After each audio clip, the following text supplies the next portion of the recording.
A very good morning to all of you. Welcome to day 5 of the BLISS School. Today we talk about mainstreaming SCP into policy making and stakeholder engagement for policy making.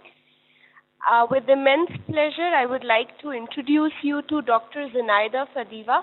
She's from the United Nations University Institute for the Advanced Study of Sustainability.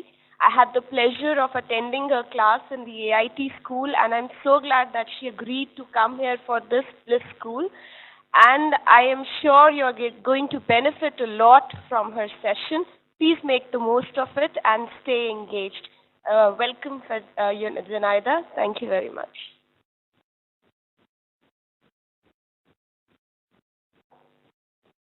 Good morning. Let me see. That works. So I also would like to say hello not only to everybody in the room, but also to the online participants, and excuse myself in advance because I would be moving quite a lot. So that's one of the few moments you'll see my face, but hopefully the audio quality would be sufficient to follow up our discussions. The reason why I will be moving is because we will try to be a little bit more interactive today, not only because this is what the module is designed for, but it is also designed to bring forward some, or to aggregate and consolidate some of the earlier knowledge you acquired during this week. So quite a lot of interaction would be necessary, especially because personally I haven't been attending all of the dates. I had a pleasure to listen a little bit to Professor Gamini yesterday. That's something I could partially bring on board, but the rest of the consolidation is up to you to make. So that's, again, the explanation behind moving and interacting today and giving much broader and stronger place and role for you today. So I am Zinaida. It is a Russian name. I come from the place which is called Crimea. Some say it's Ukraine, some say it's Russia nowadays. Since I was very young, I lived abroad due to my studies and due to the work which I've been doing with United Nations University and with some other institutions before. I got my degree partially from Russia, partially from Sweden, in the area of cleaner production and pollution prevention, and later on I worked with a lot of social sciences and policies to expand the take on this. So for the last 12 years I work for the United Nations University Institute for Advanced Studies of Sustainability. It is not a university as we know it is, in fact, UN agency and think tank of the United Nations. So UNU, United Nations University, is built in a way that we have a headquarter in Japan, and then we have 13 institutes focusing on different aspects of sustainable development in different countries of the world. For example, we would have an institute working in Canada on the issues of water, which would have different specialists, social scientists, economists, psychologists, engineers, focusing on the issue of water and sustainable development and use of water. Some other institutes are focusing on biodiversity, some others on health, some on communication and ICT, etc., etc. So mine is having several programs under it. We're also located in Japan, and my program at its core has the notion of sustainable development and learning, or knowledge systems for sustainable development. So that's one of the elements with which we work quite a lot. We have very large programs which engage universities as well as communities into this sort of programs. And if you are keen to learn about this, I'm happy to expand further. However, today is a little bit different from the core business of UNU and my team on education for sustainable development. Today we will speak about how sustainable consumption and production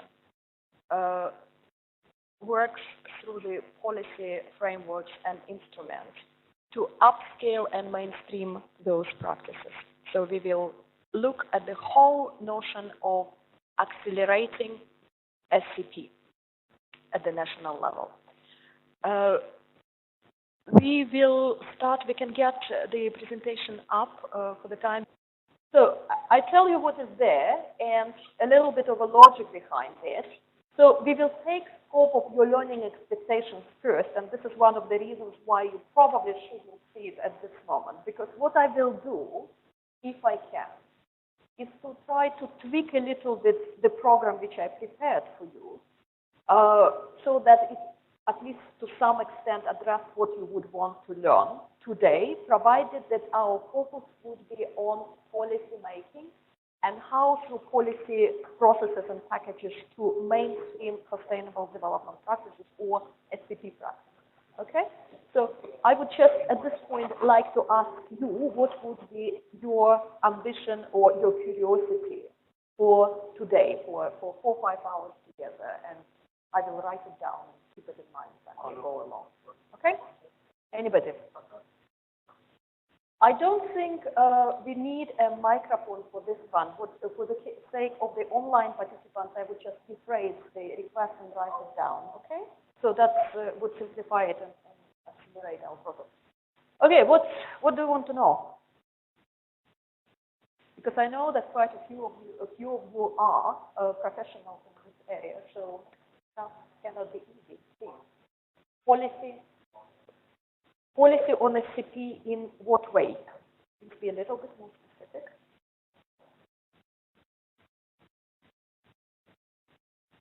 Examples, policies for lifestyle, or examples of policy. May I phrase it this way? Examples of policies which are directed to promote sustainable consumption and production. So you want to see how they look like. Is it the case? Okay, so, but I, with your permission, would say policy examples for SCP for the time being, and we will come back to this with a bit more pointers. Policies for SCP. Okay?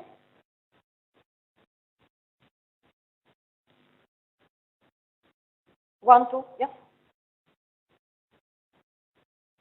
How to bring together stakeholders, working with stakeholders. Again, I will put the keyword stakeholders now, and to some extent I will try to dive into this.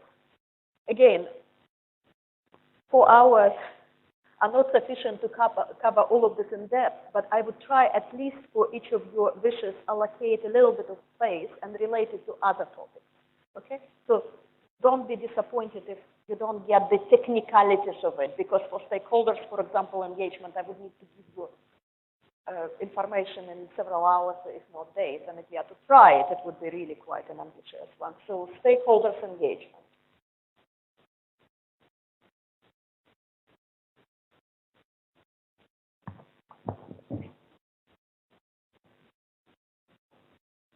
Post-consumption.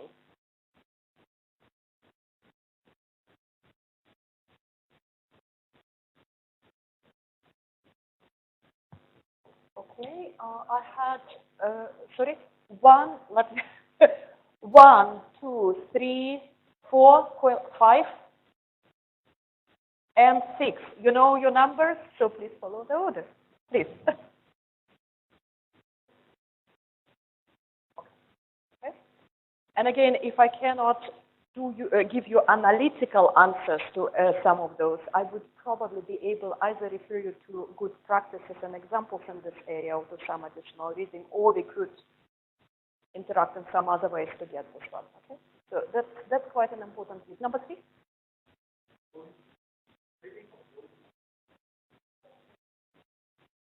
Indicators for policy making. Yeah.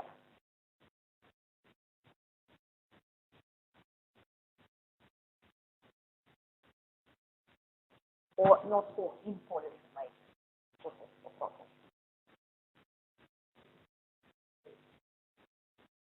Your work activity would be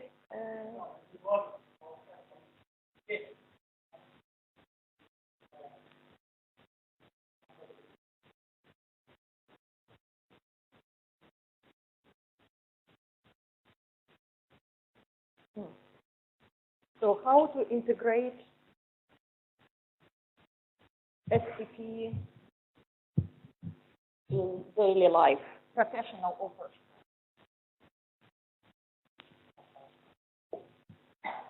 Daily life. Okay, so any other urgent, oh, sorry, number 6, of course.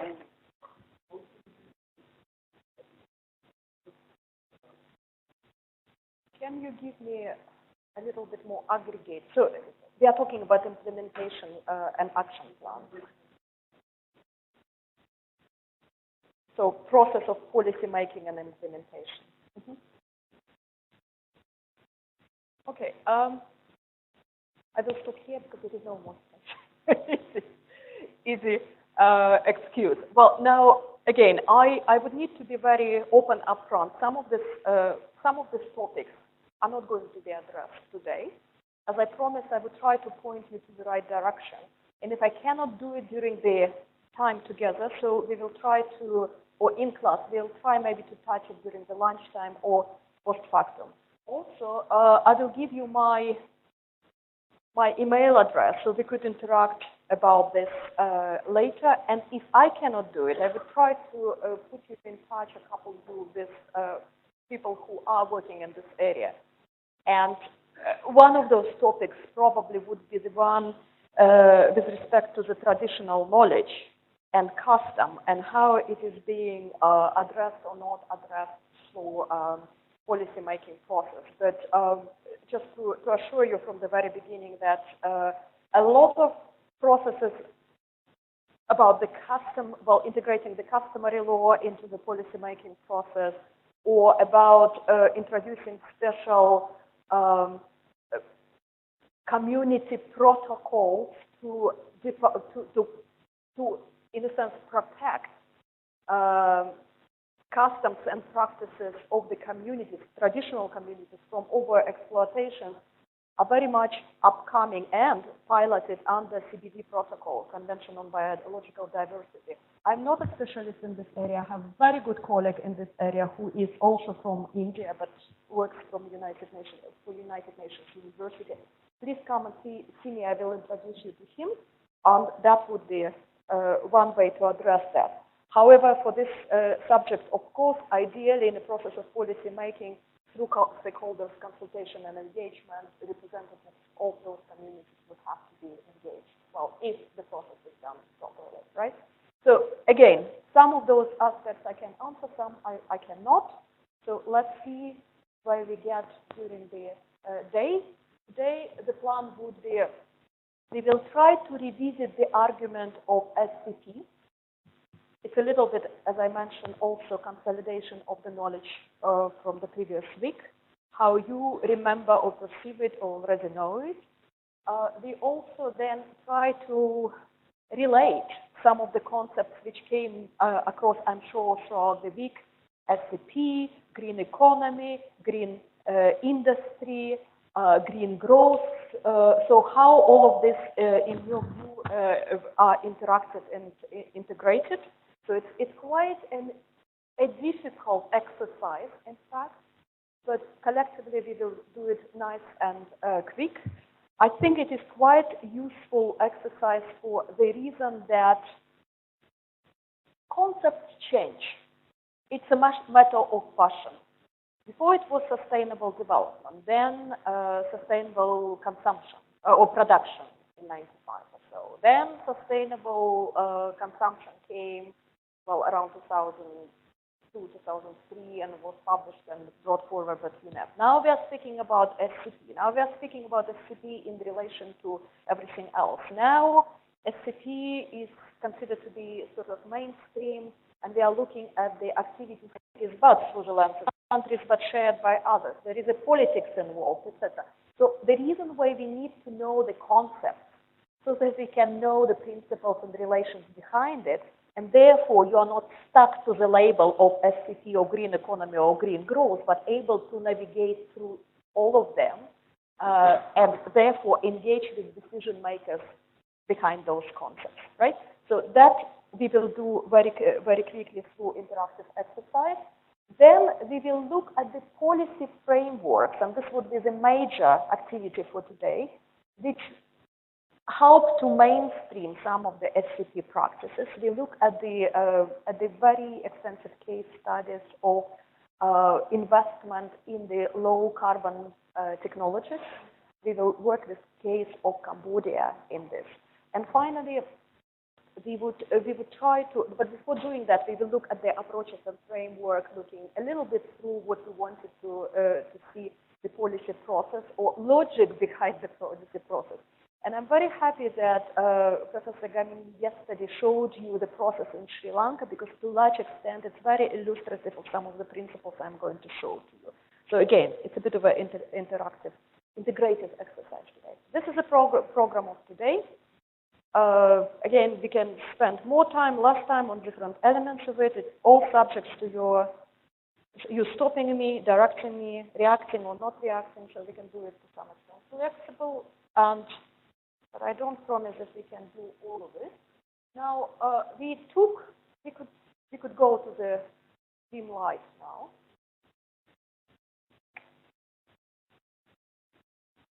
Light, or you're okay with this? Can you see? Well, let's try. So if you could just stay with us for 1 second. So we will try now to look at the argument for sustainable consumption and production. So this is a question for you. Now, what are the main arguments for more sustainable consumption and production? How you sell this practice or concept within the context of your own country already, or how do you intend to sell it based on the discussions here? It's difficult for me to say to what extent you're already familiar or not, so just give me the snapshot. And for this, we would need a microphone, please, because I wouldn't be able to rephrase each and every intervention. May I just give you, yeah.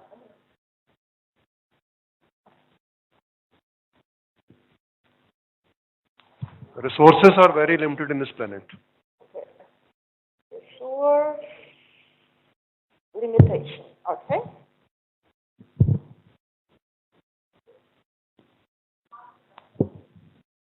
Hello? Hand up, who would like to? Yeah. It is not reaching to the ground level. The awareness programs and awareness is not reaching to the ground level. Awareness is limited. Awareness of what? No, you Awareness regarding the climate change, awareness about the consumption and production pattern. On consequences or non-sustainable. Right. Okay.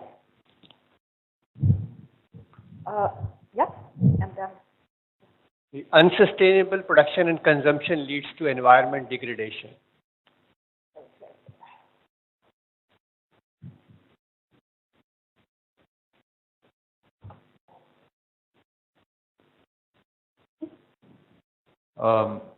Problem with the behavior or attitude of consumers. Problem associated with the behavior or attitude of consumers. Okay.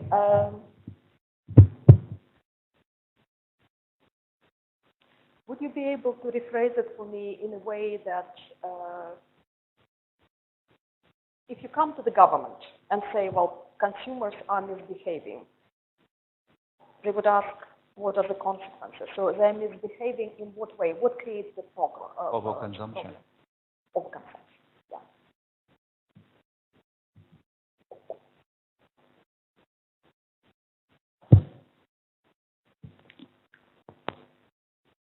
Hello. Natural disaster and economic capabilities are the main problems. Disaster and economic capability. Economic capability in what way? In local level. Capability to do what? For the consumption and production matters. Okay, So you're talking about To cope, underconsumption, right? to cope with the different disasters. And for example, the climate, in case of the climate change. Can I interpret it in a way that we are missing capabilities, you say, to... You're not talking about underconsumption, right? Yes. So you're talking about underconsumption. Yes. So, okay. So it is not overconsumption, but also underconsumption, associated poverty, weakness of economic system, and Yes. therefore all related.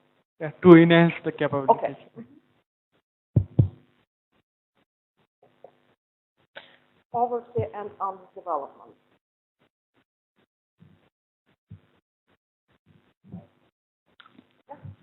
Yeah. Yeah. Yeah. I would like to add the point of involvement of stakeholders and local government, because the policies are there, but the implementation factor is very important. Suppose that we are looking for a sustainable growth or sustainable production, so stakeholder involvement is necessary. A big player's involvement is necessary. And government should play the role on the R&D so that there will be new inventions, and stakeholders can use that kind of inventions, technology to produce sustainable products. And then after awareness and all these things will be there to, use and consume those kind of products. Green rating and all these kind of awareness programs should be there.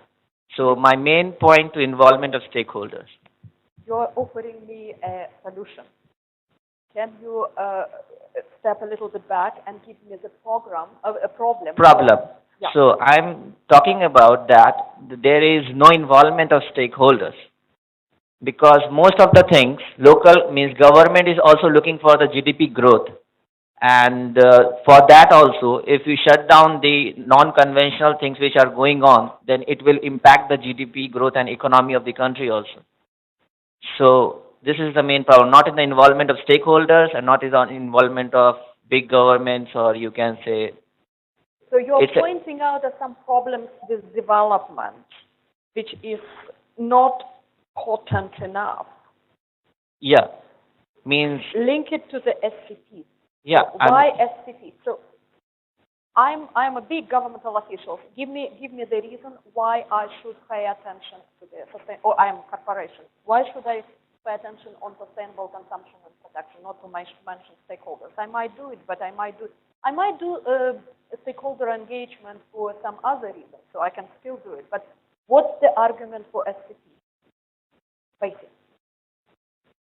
Basics means there should be a sustainable consumption. If there is not sustainable consumption exist, it will hamper the all over the means environment, and the main issue is that we are talking about the environment. Four. It's really important. Good. Okay, we had here a point, and then the mic. Where is the mic? The second one. Okay. Okay. 1, 2, and then it migrates to you and to you. Yeah, please. Yeah, just related to the above points, I think SCP is one of the key elements to solve all these wicked problems at the regional or national or international, at the global level. Wicked problems that we are facing today. Why? Why do I need SCP? Because it's all about sustainability. So in the long run... Why should I care about sustainability? Yeah, because of unsustainable behavior, unsustainable practice, unsustainable consumption and production, I think these are the key critical things that because of these things we are facing these wicked problems. So if we take care of that, if we look into consider... Don't talk please about the solutions.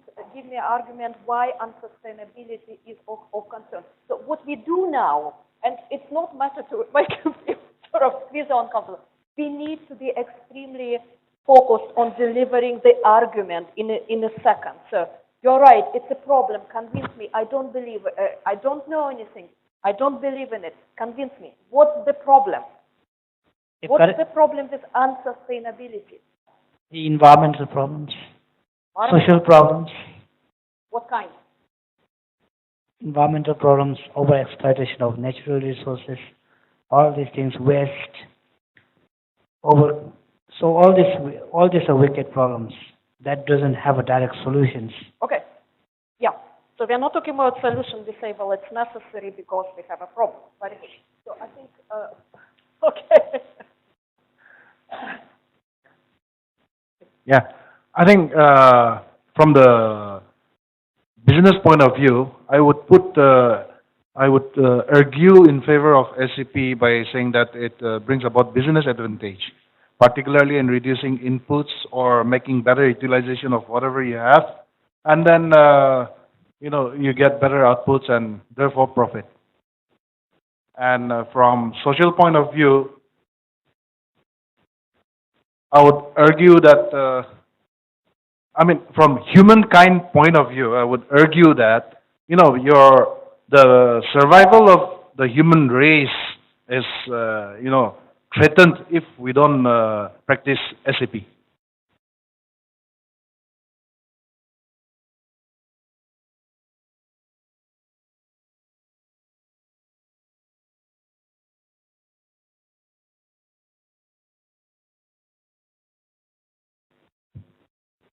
And if I can just turn the argument of competitive advantage for business into sort of problematic area, it creates a risk for business existence, either by minimizing or undermining profit or by pushing business ultimately out of it. And in case some of you don't know, this argument is being quite nicely addressed, say, at the level of Europe, not because Europe or European companies operating in the region are being fined for polluting the environment or harming health. But if you're a company which was polluting over a period of time in some of the European countries, you will be also taking all of the profit which you have been generating during the time of the pollution. It's not simply fine, but it is a risk of actually losing all of your revenue. So in this case, your point is, in fact, it could be anything, but this is through legislation, but it could be in some other way. Now, I saw a number of hands. What else is not covered which you wanted to emphasize? Hello, ma'am. I'd like to add one point. Please.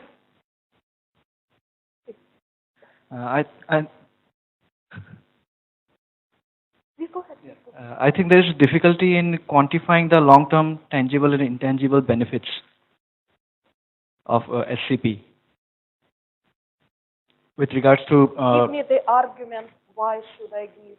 Well, starting from the thought, give me an argument why SCP is important. If you tell me as a person who doesn't know anything about this, it's difficult to quantify, not a problem. So give me an argument. What is important, starting from this? Like, it is important to explain people in sort of some numbers in numerical way. Like, if you invest in sustainable production and consumption practices, you will have this much benefits, and it can be measured in some 5 years or 10 years term. It is measurable. Okay. So, frame it as an argument for SCP. You are giving me a very good strategy. Frame it as an argument. You have a point there. I can see it very clearly, but now I'm stepping out of my brain into somebody who doesn't know anything about what's the problem without SCP. Without SCP, there can be collapse in the economy of that company if they don't follow it. Okay. We might experience risks. Yeah. Of which we are not aware. Not aware currently. Okay? But in future it might. Unknown risks not very fully understood exactly. risks. So risks Samantha, I have there. a point, yep, if I may. So somebody mentioned social problems, right? So it could be in the form of wage inequality or income inequality and the exacerbation of poverty. And then, yeah, inequality. Yes, wage Yeah. inequality, income inequality, yeah. Inequality,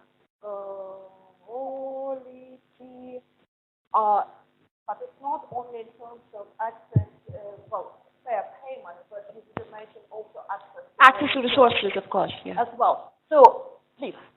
Lack of motivation or lack of self-awareness and also fund and technology and also the knowledge gap. But assume I don't know anything about space exploration. That's probably not a problem. So give me just derive the problem. Why it is problem not to have sustainable consumption and production practices? First thing is I do not have the knowledge and I am not motivated. And second thing, if I know I can do this, but maybe I do not have fun. And if I have fun, then I don't know which technology can help me to achieve the knowledge gap. And I tell you as a governmental official, probably inside the ignorance is a bliss. So what? Well, we don't know. We go as usual. So what's the problem? Please, right, come. Guys, you are giving. There is. You see, if you are to sell something, you need to point out at the need or the problem, not at the solution first. Solution I, as a customer or government or anyone on the street, I want solution first. Don't ever offer solution up front. No one would want it. Give me the need. Why I need to have knowledge, motivation. You're absolutely right. It's a key strategy for implementing SCP. Why do I need it? Well-being and as well as economic development. Also here, and develop, essentially inequality, but also environmental aspects of it. May I just, please, the last point, and we will. I want to add one point which is very relevant to my country, Nepal at least. There is an imbalance in the resource use across the renewable resources and non-renewable resources, and across the different category of natural resources also. We have a lot of potential in hydropower, but we are importing fossil fuel and using it as energy. We have unused biomass. We are very rich in biomass, but we are not able to use that. And we are importing.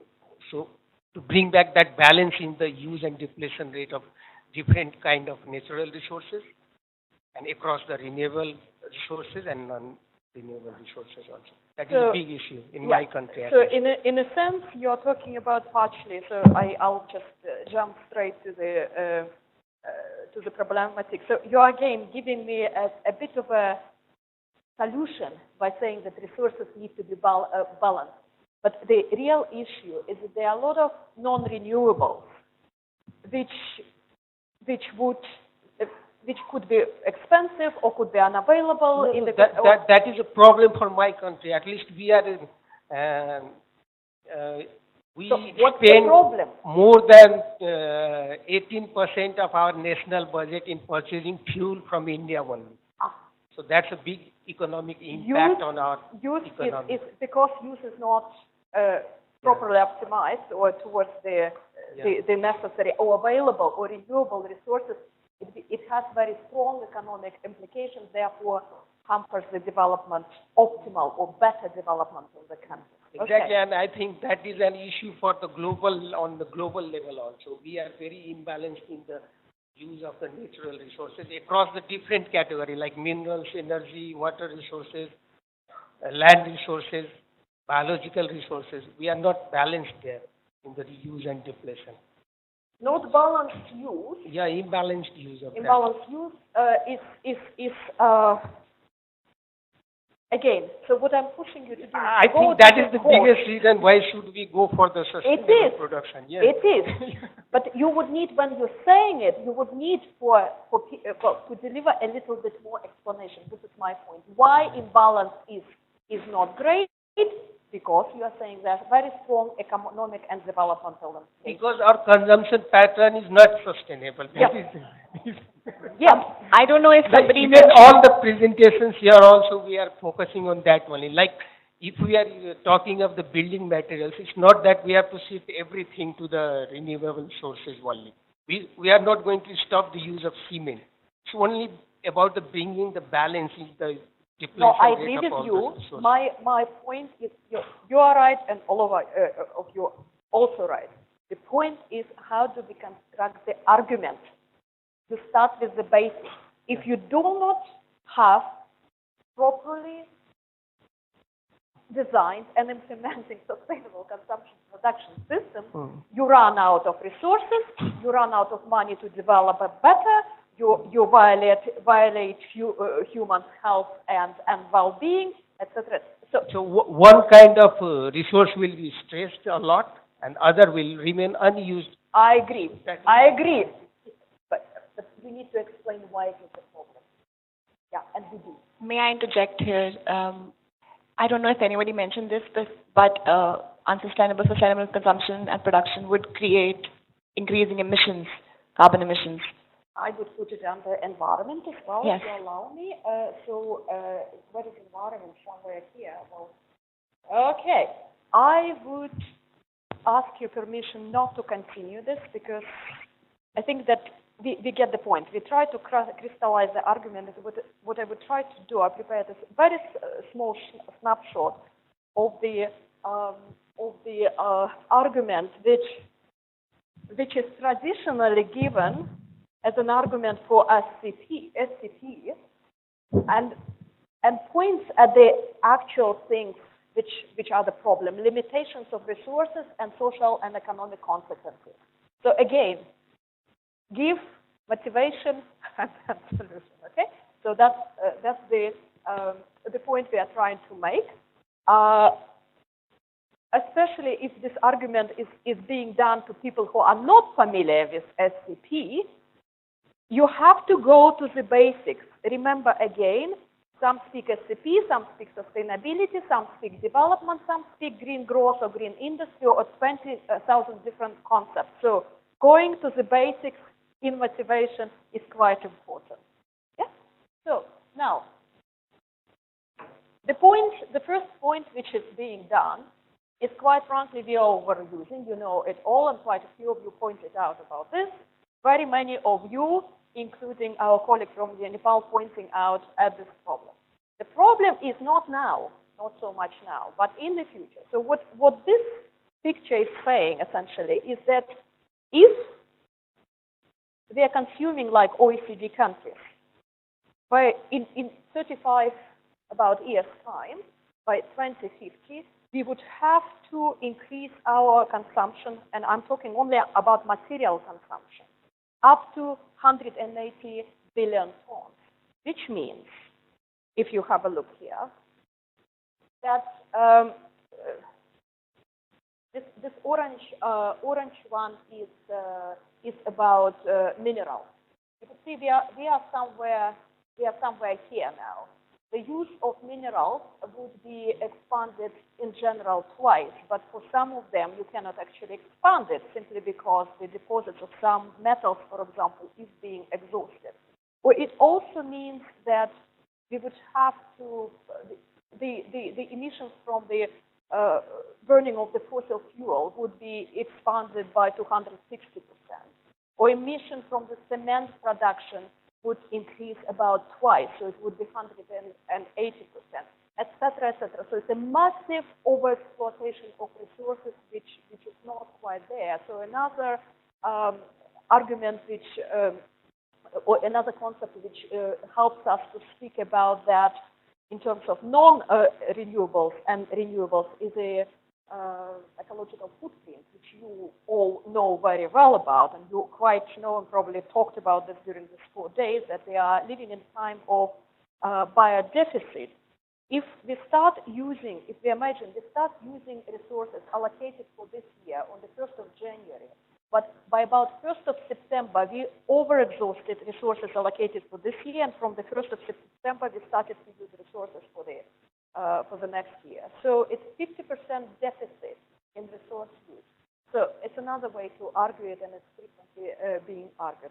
Now, at the same time, so this is resource consumption. The prices for resources are shooting up, aren't they? So for the starting from 2004, about 3 billion people moved into the middle class and drove the prices up quite dramatically. And this figure is from for 2011. It continues growing. So the problem with prices is actually quite complicated. It's not that market is being saturated by people willing to, quote unquote, buy resources or use resources. It's also so that, of course, if price for some primary resources going up, it means that price for other associated resources also will go up. Then there is a scarcity there. So all of this is happening quite dynamically, resulting in the fact that we are having incredible increase in the commodity prices, 150% nearly are the rises in real estate prices since the turn of the century for the last 15 years, 100% increase in the average cost of getting oil out, drilling new wells, and it goes across the whole raft of commodities and resources. So it becomes very, very expensive. And as a result, of course, some getting richer, some getting poor. So we have 44 million people living in poverty, well, and this is 5 years ago, yeah, since, again, beginning of the century. Now, at the same time, and we know it very well, there is a huge subsidy for particular resource use, 1.1 billion spent annually on resource subsidies. It's quite interesting set of figures. But the situation is not that bleak. In fact, that also this sort of scarcity of resources, of course, threaten our existence eventually as humans, as some of you pointed out. But at the same time, it helps to realize incredible economic or technical opportunities, or see them at least. So if you look on the other side of scale, so this is something which is called the McKinsey curve. McKinsey is a consultancy which aggregates a lot of data. Who knows about McKinsey work and data? Okay, quite a few of you. And your colleagues can consult with you about usefulness of this kind of data. So essentially, they are aggregating data which show to you a global or regional or sometimes even national opportunity to recapture resources or money through a particular sequence of actions, a particular type of action. So you don't see it very well here. Don't worry about this. What you need to understand here is a principle. So here you have the on the horizontal axis, you have listed different measures which would help to recapture money or get money from investment in a particular technology. Those are all different technologies. Retrofitting, light changing,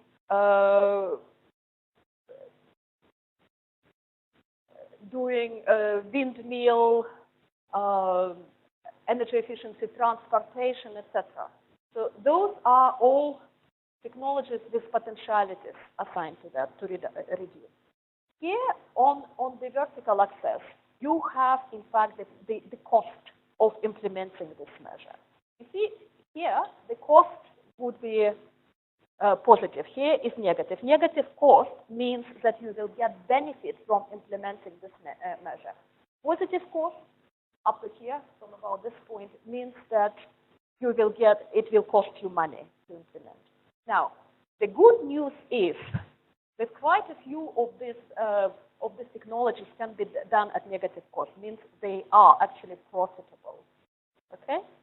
So, economic potentiality is there. Why it realized or not, we will discuss with you a little bit later. But potential is there, so economic benefit from resource efficiency for energy, water, land, and steel would be, if implemented by 2030, would give us 2.9 trillion US dollars. But again, it's aggregated data. Now, 2.9 trillion would be retrieved if these measures are done. If we do a little bit more and remove subsidies for resources now, this figure would be even higher. It would be $3.7 trillion. Okay, so potential is there, and it could be even profitable now. And another interesting thing is, out of the 75 technological opportunities to minimize emissions, optimize energy, water, material use,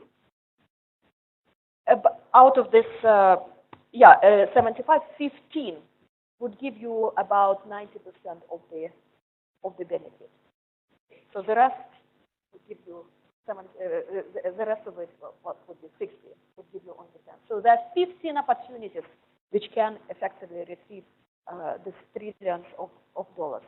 Another good news that most of these opportunities actually leave or are allocated in developing countries. You could see here the picture is emphasis on the energy, water, land, and steel. So for energy in developing countries, 71% of these opportunities are in developing countries. For water, 84.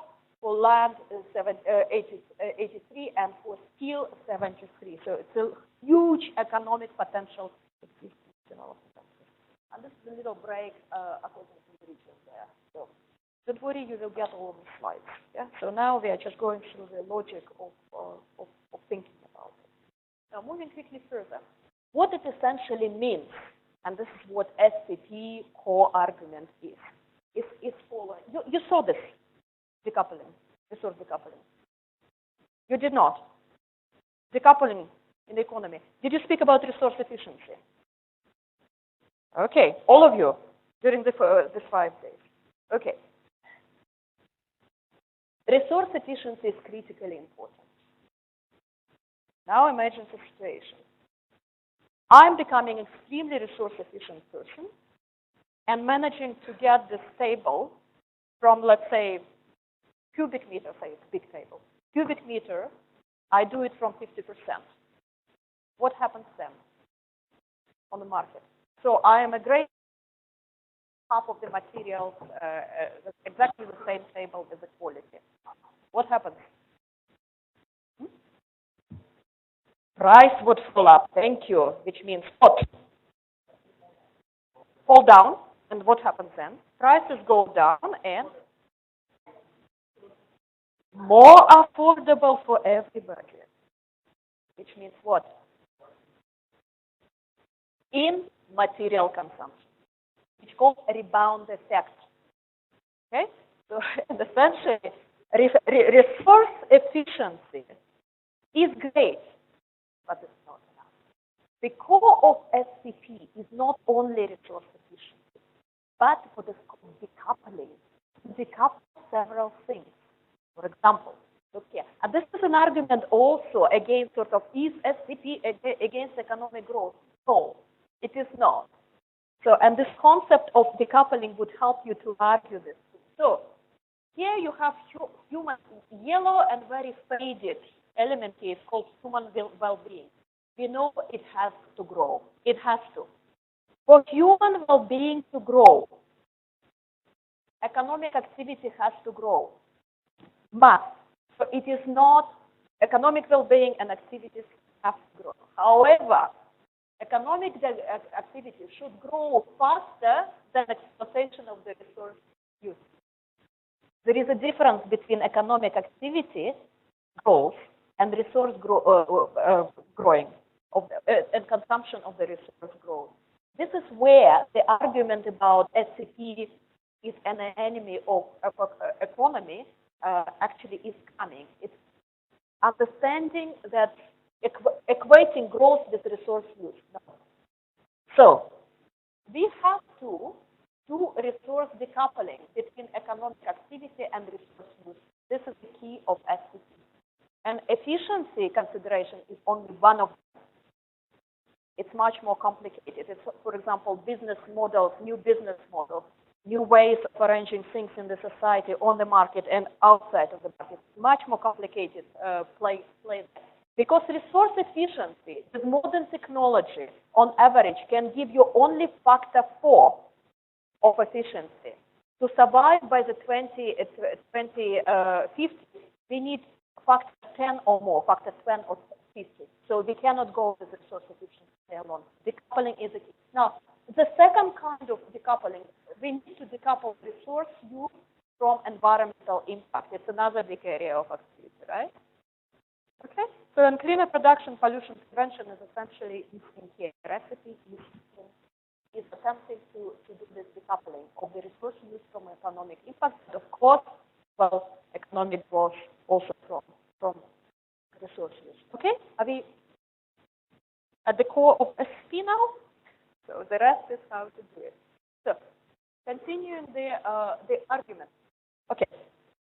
Other things which we need always to remember is to have the big picture. You see, it's not that SCP came and started to offer entirely different ways of doing it. Sometimes it is so, sometimes it is not. But what is interesting to remember that at this moment, our region here is developing extremely dynamically and fast, as well as other regions. This example is for the ASEAN. You know that they just put together the economic community. Yeah? So it was launched. So it's like European Union, economic community with trade, etc. So which makes them in a position of being potentially very interesting business partners or regional partners or across the regional partners. I bring this because it's just a lot of considerations, easily available data, which says that there are certain things happening in that region, and the same things are happening here. And those things would be expanding consumer class. We all agree it happens in all of your countries. Expanding consumer class. Disruptive technologies are being taken on board. Disruptive, not that they destroy the society, they destroy the ways of doing things. So, for example, mobile phones is one of the disruptive technologies. Computing, special modes of transportation, etc., etc. Those are disruptive technologies which are shifting the whole landscape of development and production. Okay, the automatization, the cloud, all of these are actually disruptive technology.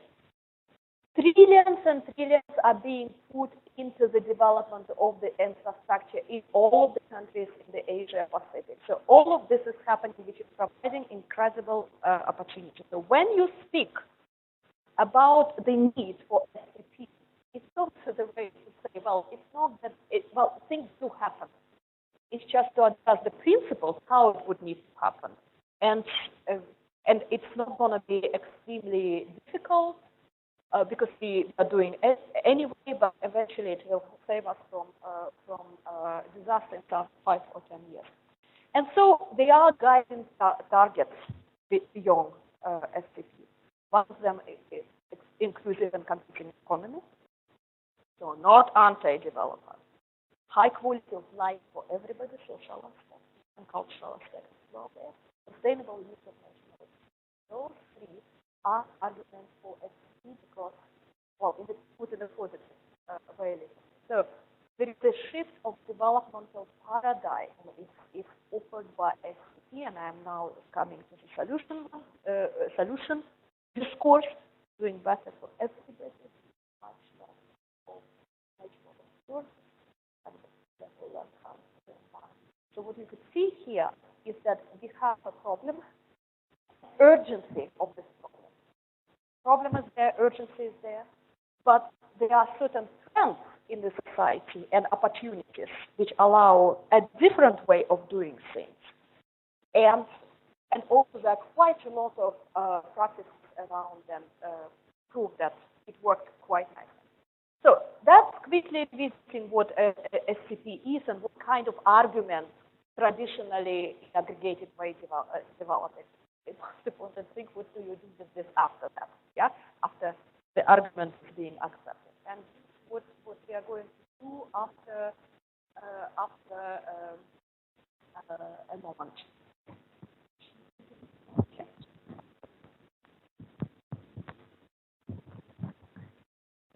Is it better this way?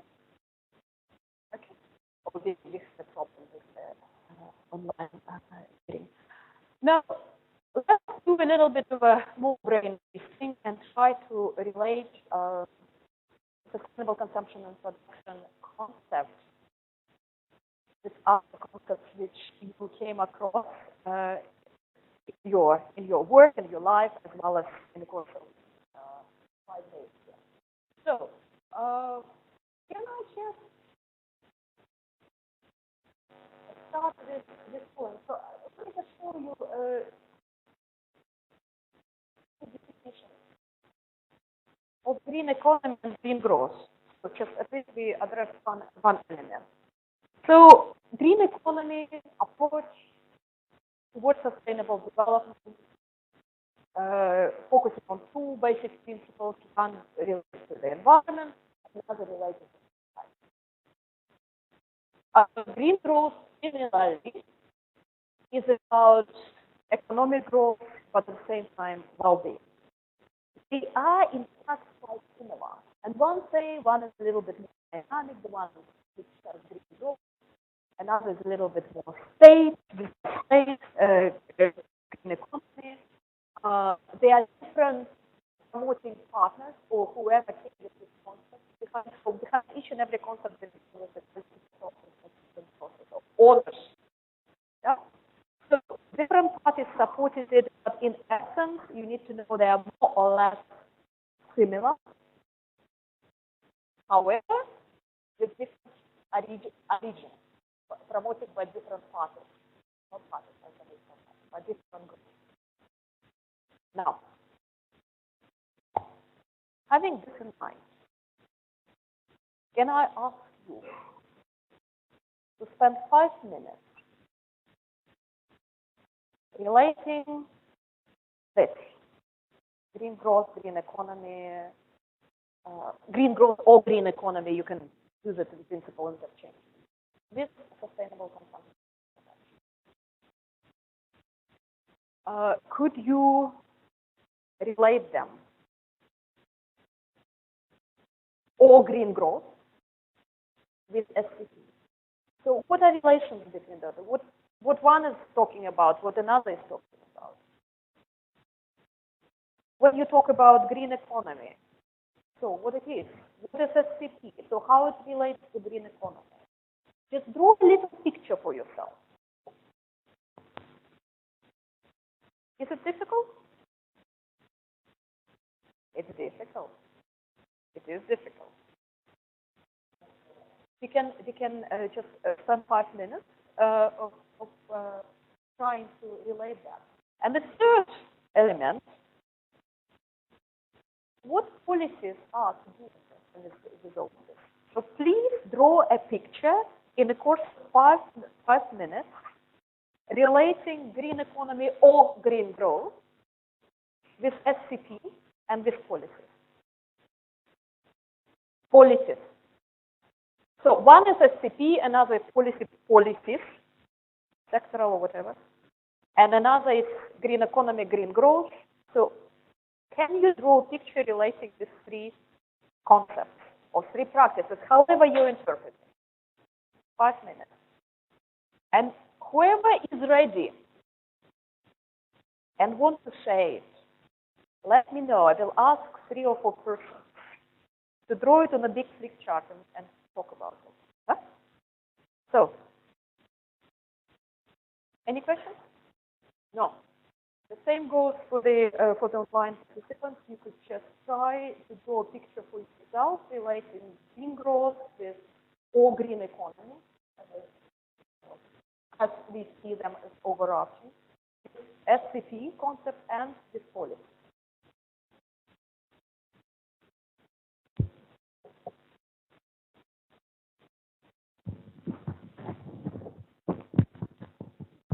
My question is, what is the end of sustainable consumption pattern? For example, For example, we'd like to we produce much better thing for other country. I would like to deplete my natural resources. For at the end of the day, I like to think of the subsistence level of consumption because I will try to reflect about this after this.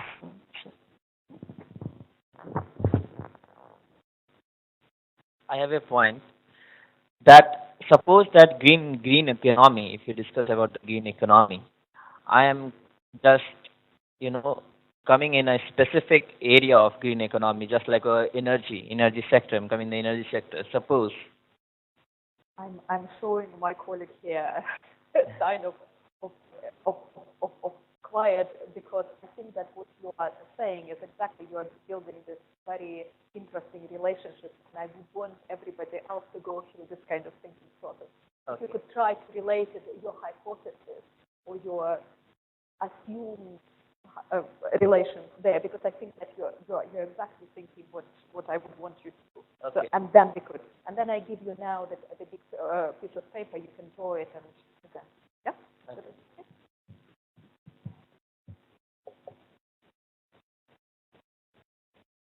Okay, how we are doing on completion? 50 seconds.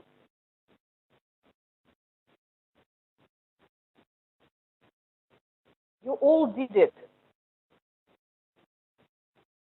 You all did it. Or you didn't do it. It's a good exercise. If you are to confront it, to be confronted with some unfamiliar concept, you always could relate it to some established one and get ahead with this. So it's also quite a matter of professional versatility. Okay, so may I just ask people who are, well, you don't have to carry it at the moment, so we can also present it from your table, but I just need the first presenters here. Please. Second and third as well, so you are on standby. Quickly.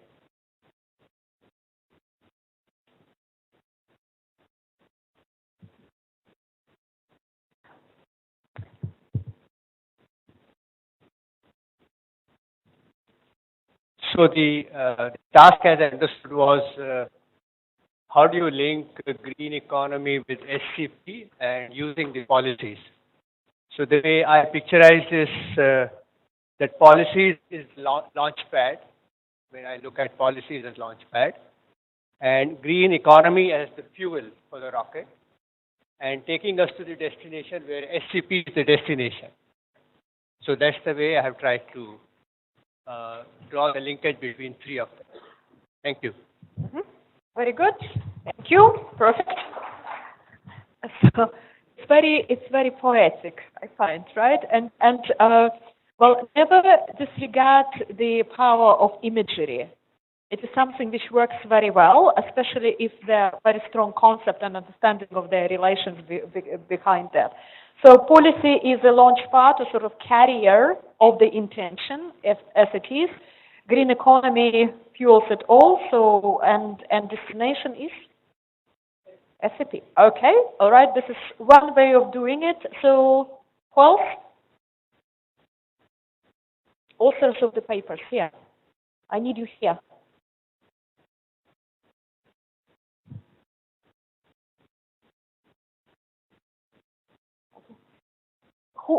Whose paper is there? Here. Please.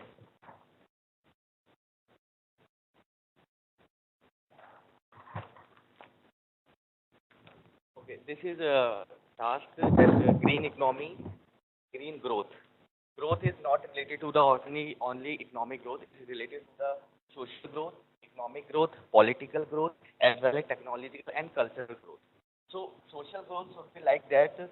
It should be promote the green and sustainable practices. Economic growth, for example, green and sustainable, promoting the green and sustainable practices, consumption and production should be cost effective.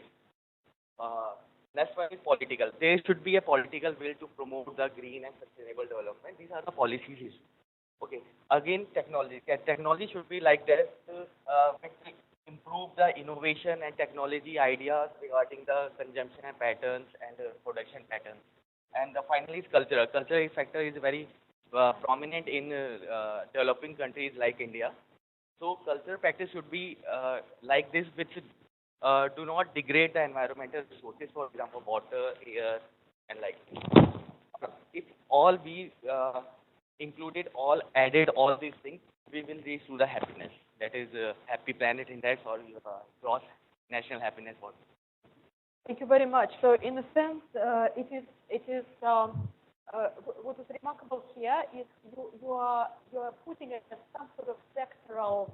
Well, it's a mixture of sectoral policies, or maybe there are sectoral policies. Yeah, we are living these life in a access way. We are living social life also, economic life also, using laptops and using, cell phone is a technological life. We are living political life because there is a socialist and capitalist economy as well. And we are living cultural life also. Where's the policy? Policies.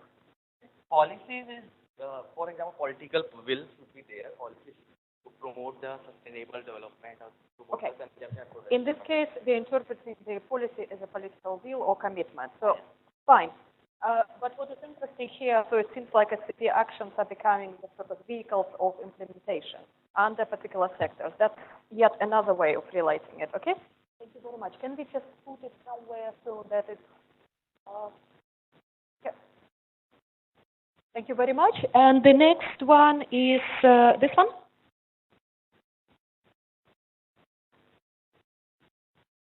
You can take the things.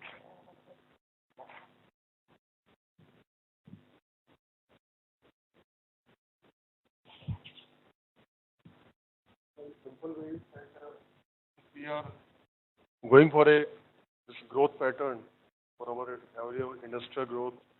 As a developing nation, we want to become a developed nation. But if we don't adopt, this is a high time for SCP.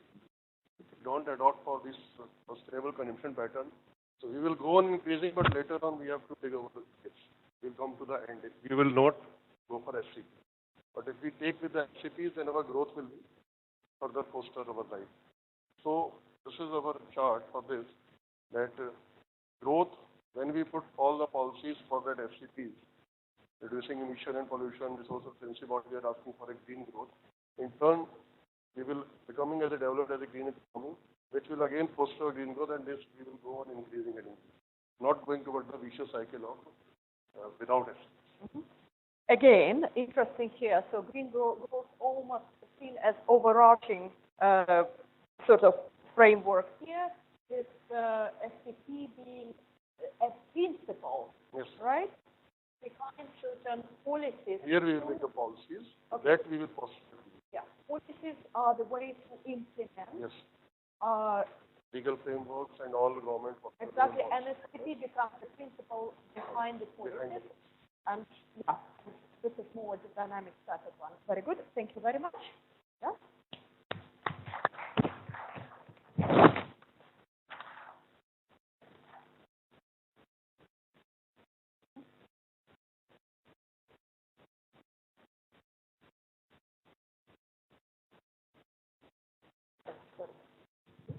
Thank you.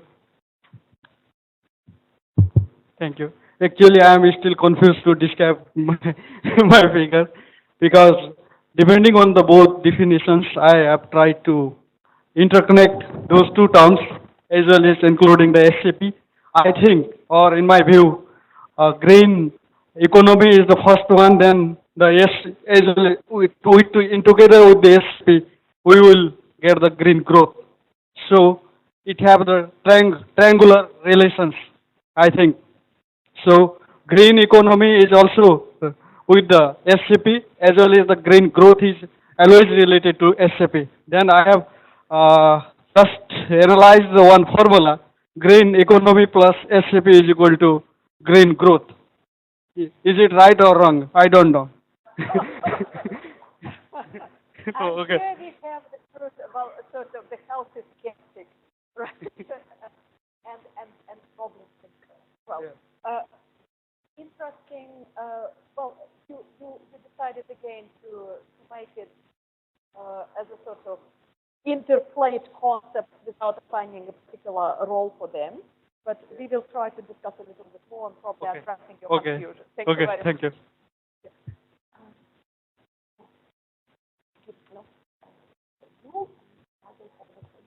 May I just maybe have a bit of a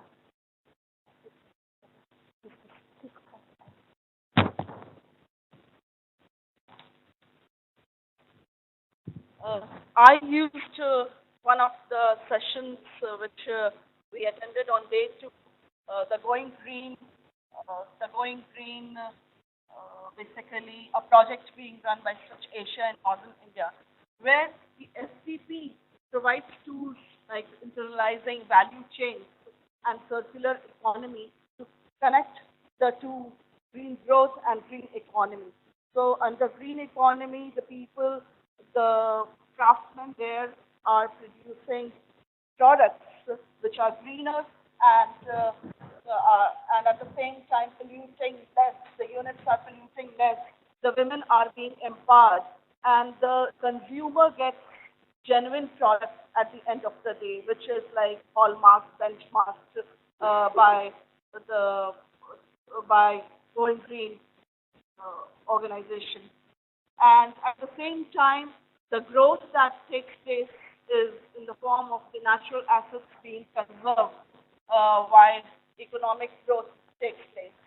So that's the kind of correlation I drew from that session, and I thought I was presented in this manner. Very good. Thank you very much. And here, what I find is interesting is really SCP plays sort of manifests itself on 2 levels. One is implementing vehicles. So because those are sort of tools for implementing SCP, but also and also partially sort of giving a flavor to the concept, to the meaning of green growth or green economy. So it is to give a meaning, what it really means, the principles, but at the same time it is an implementing a set of elements. Thank you very much.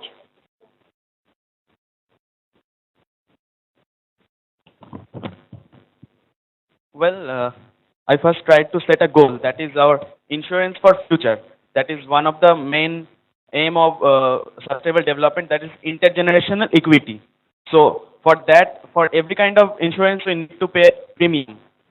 So premium should be some economical premium, and that will come from green growth. And how we'll pay the premium? There should be income. And the source of income should be maybe 2 kinds. One is sustainable income, and one is unsustainable income.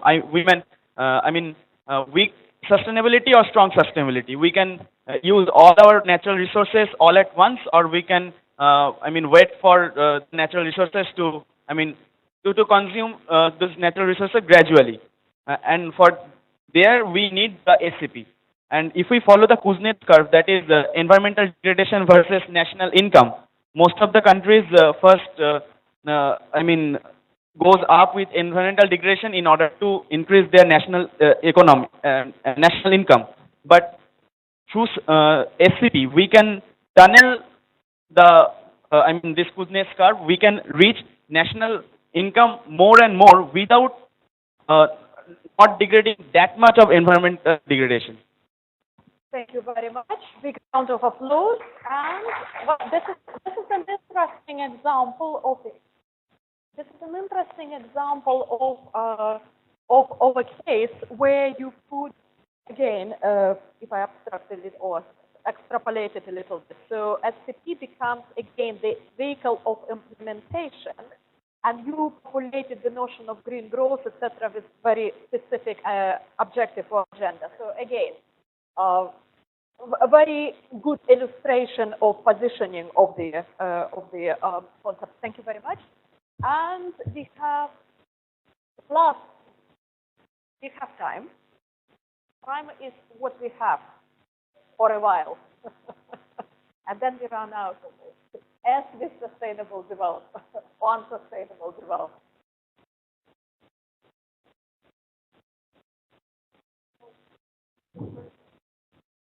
Okay, so I believe that the green economy is the overarching objective, and SCP is one of the things that can contribute to a green economy. So there are other SDGs also which will contribute to a green economy, and probably the policies will take us towards that direction. So the existing state of economy can be made into a green economy through the policies. So this is my interpretation. Thank you very much. Well, they are not only coordinating but also thinking, apparently. Thank you very much. What I will do now is to briefly show you the picture how we interpret this with my case back at UNU, and a lot of elements which you brought forward would be there already in terms that, let's see, you have macro and micro level policy, right, or action. And of course,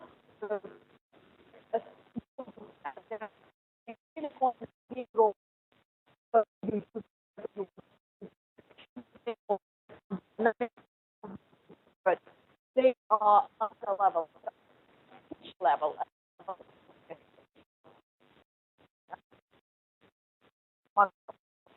All this stuff is how level. Now, sustainable consumption and production this sort is quite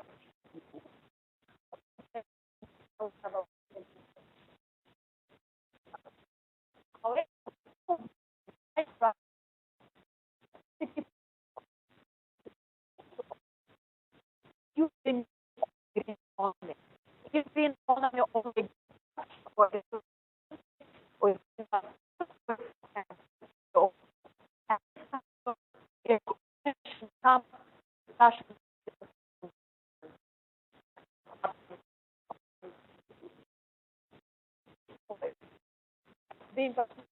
the detail for implementation using your language. Here, it is overarching framework, which also gets specified and formulated on the basis of SCP. And finally, as Matthew was saying, federal policies are becoming the ones in which define activities in particular sectors, linking it to the overarching system. But really the ones in which mandate activities in particular level. It's quite useful to do this sort of relations again, that we're not going to be confused or thinking one another. Now, let's come into the nearly final stage before the quarter break, and I'm going to show you a little bit of the examples and principles behind the policy frameworks which are promoting either green growth or SCP. And on this stage, it really is becoming a little bit, I do not differentiate this, it's a bit of a political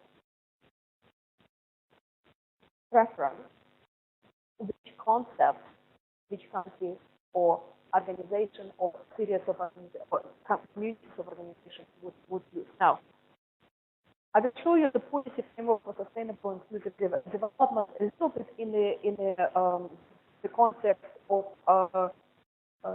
policy making. You all saw that. How do you relate SDGs to what we are talking about now?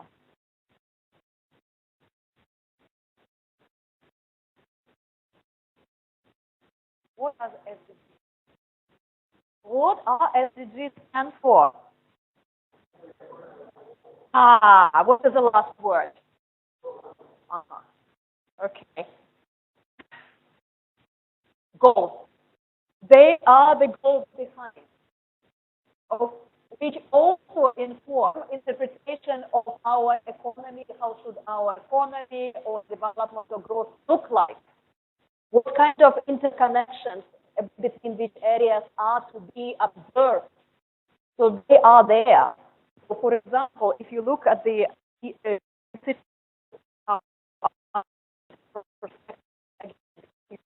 so much attention on looking at the combination of goals, limited combination of goals, which I read before, goals underneath zero of that. Okay, goals and 9 from sustainable and SDG 8 from sustainable economic of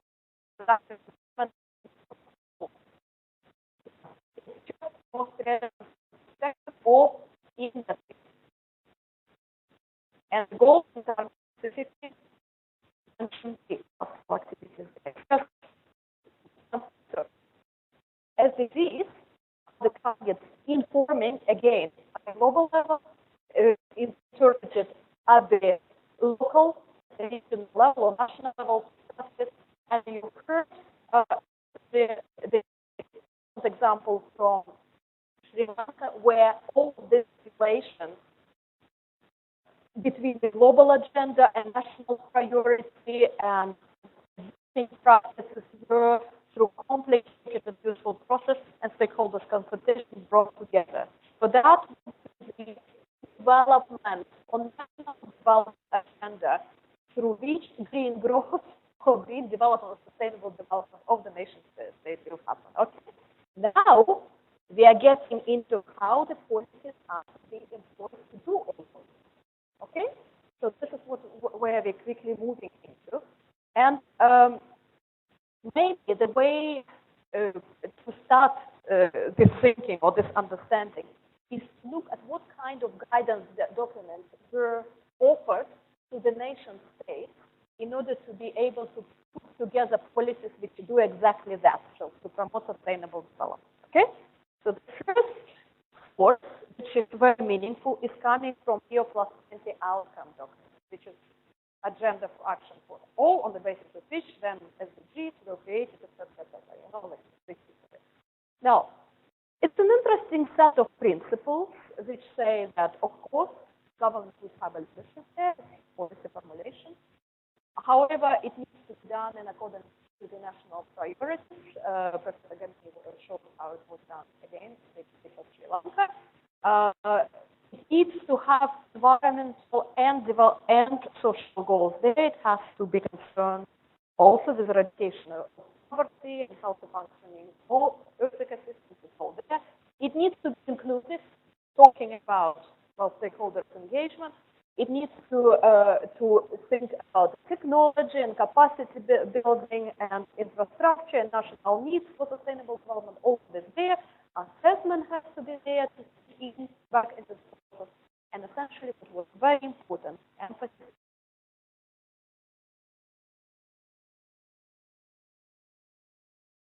Construction has roads and ending with insurance, which also very much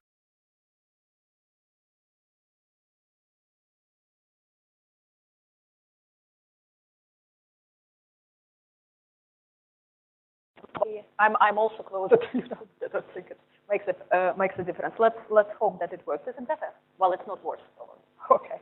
So that's the reason why we are getting into the discussion under the umbrella of climate change, but our focus is nevertheless how do we create policy mix which facilitate uptake of particular practices. Okay. So we will look at the issue of leveraging finance for the low carbon resilient development, which is a sort of sister concept of SCP. So we will look at the challenges of accessing finance. We will look at the nature and sources of finance. How many of you are familiar with business of finance?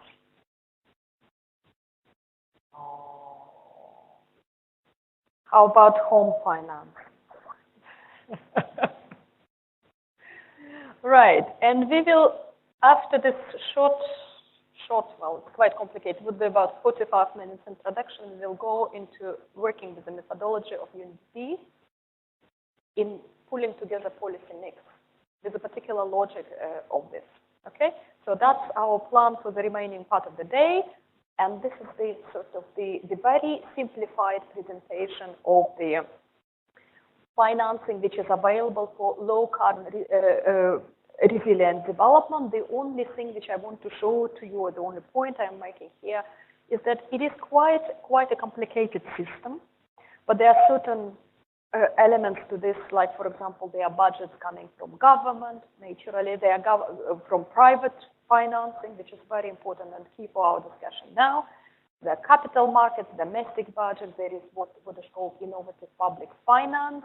Innovative public finance is coming for interesting reason that we need to raise money, but very often, particularly in developed countries, money for this kind of projects are coming from taxpayers' money, and taxes in developed countries are quite high already, so you cannot increase taxes anymore.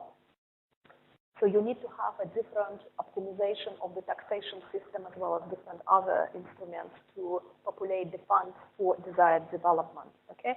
So there are a lot of things happening, some from the traditional vehicles of delivering money to the project, some through quite innovative. But it is quite complicated, but there are certain elements in this. However, even though that we have all of these elements and all of these budgets and quite a lot of money are there, we are not necessarily having easy access to this, and we will speak about that, why and how it is happening.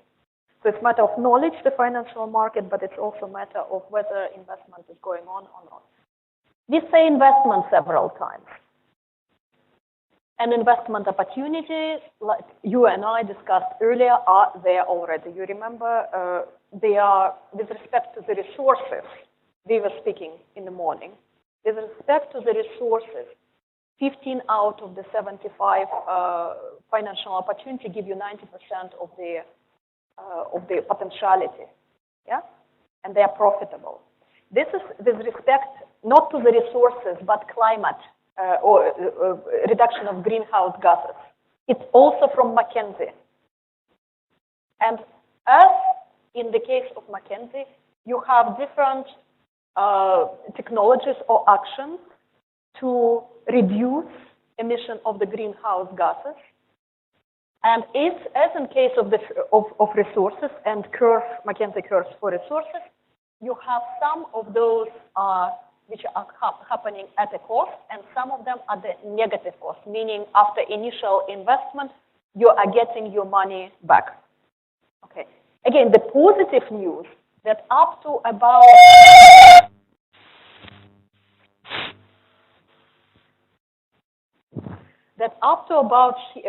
about 30 gigaton of CO2 per year, all of this could be done at zero cost. Okay? And up to about 15 here, you can do at negative cost. So it's ultimately profitable. Okay? So opportunities are there. The question is why it is not happening, or what is happening. So I'll give you a little factual information. Investment in this kind of technology with great profitability is happening. In 2004, we had about 30 billion invested in the low carbon resilient technologies. Now it's more than 250. So we have 8+ times increase in investment. However, the problem is that most of it is going to the handful of countries, by the way, India being one of them. So it's EU, United States, Brazil, India, and a few, others. And very limited number of technologies. Limited regions, limited technologies. Opportunities, nevertheless, are there. And the sad truth of it, countries which probably are suffering or potentially will be suffering from the climate change effect are not part of this investment opportunities, again, though they are all there. So we are facing an interesting problem as people and as policy makers. So the question to you now, what's wrong? Why investment is not happening? It is quite challenging, yes. But some are getting great benefits from this already. 250 plus billion dollars annually is being invested in this with profitability. So why investors are not bringing their money and investing in this variety of technologies just about everywhere? What's wrong?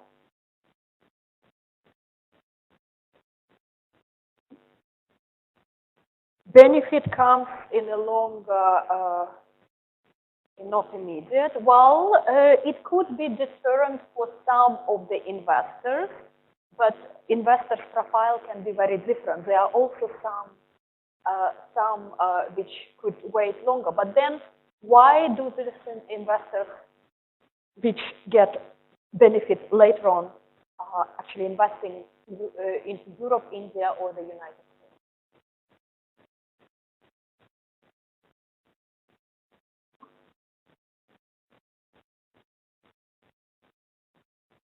You speak up, I will repeat for the online. Investment? Investment mindset should be there. So in other words, sort of awareness about investment. Awareness about the long-term benefits they will gain within a few years. There should be that mindset will be. Okay, so awareness about investment opportunities needs to be there. I agree. So what you are saying that in some places it's not there. Okay, Yeah. fine, fair enough. Yes. Especially in India. Yep. Yeah.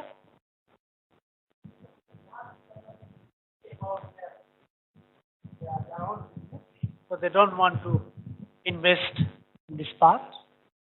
If I have money and I know that I can get a benefit, do you think I would care? I mean, unless it's something terribly illegal. For example, let us say it's the car industry would not like to have someone invest on the electric cars because their industry might fail. Okay. Or the petroleum Say industry. the last sentence which you said. Because Their car industry might or fail their car because they are industry. well No, but you car see, industry. so are you okay? Where money come from for investment? It's from the tax of those economies. What are those economies? For example, a fuel exploring companies, for example, who extract the fuel, if they have to pay some taxes. Now, if that more of the taxes is paid to the electric cars, the fuel companies will suffer. This is okay. Your point is a very important factor where the investor would be the investor which is already providing particular technology and wouldn't necessarily privilege some alternative technology. This is a smaller problem. It is a problem, but smaller problem. But there are many other investors which nevertheless invest, but in some other region. Okay, other hypotheses in addition. 1, 2.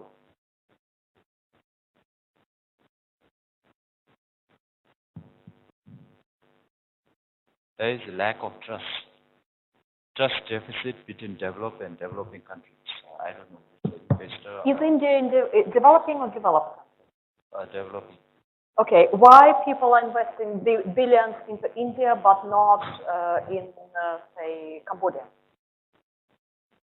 The word trust is a key, but it has nothing to do with the developed or developing.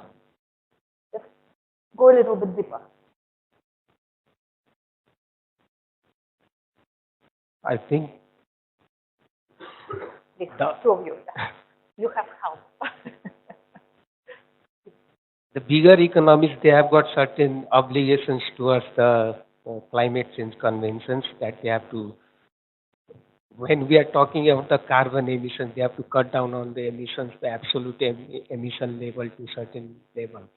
So the government in those countries are pushing for these things, for the investment. What does it mean, government pushing for investment? What does government do to facilitate investment? They have got some kind of obligations, and those obligations also cover that the government need to invest certain. Government doesn't invest. No, what they government does. Yeah. They have to Like when they have got a policy to cut down on the emission, the absolute level of emission by 10% or 20%, they will bring up some strategies on policies and then they facilitate the investment in these technologies. That is an obligation for those countries. Like for Nepal, we are already below our, if we talk of the emission intensity, we are all far below what, from our share of emissions. I'm holding, say, 10 billion in my pocket, and I have a choice to invest in Nepal or into the United States. I don't care about, countries' obligations or whatever. My consideration is purely economical.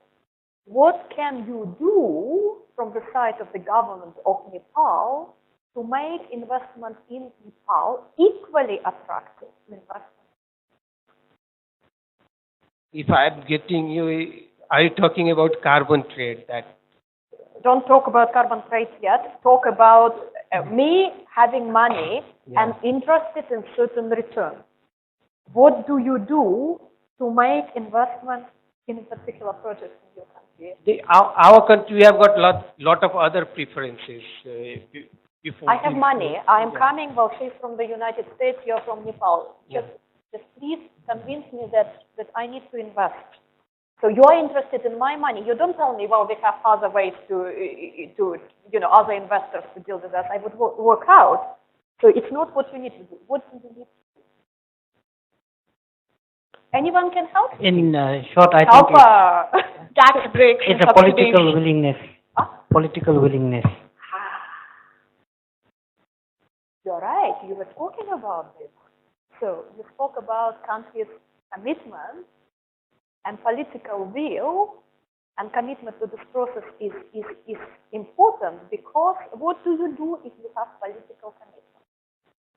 He's still not not getting to the nuts and bolts. What do you do to trust? What? Which trust? See. Yeah. Well, you have a bit of a help. Please continue. Transparency of the business processes, which is which would create trust in the investor, right? Yeah. Okay. Because committed government,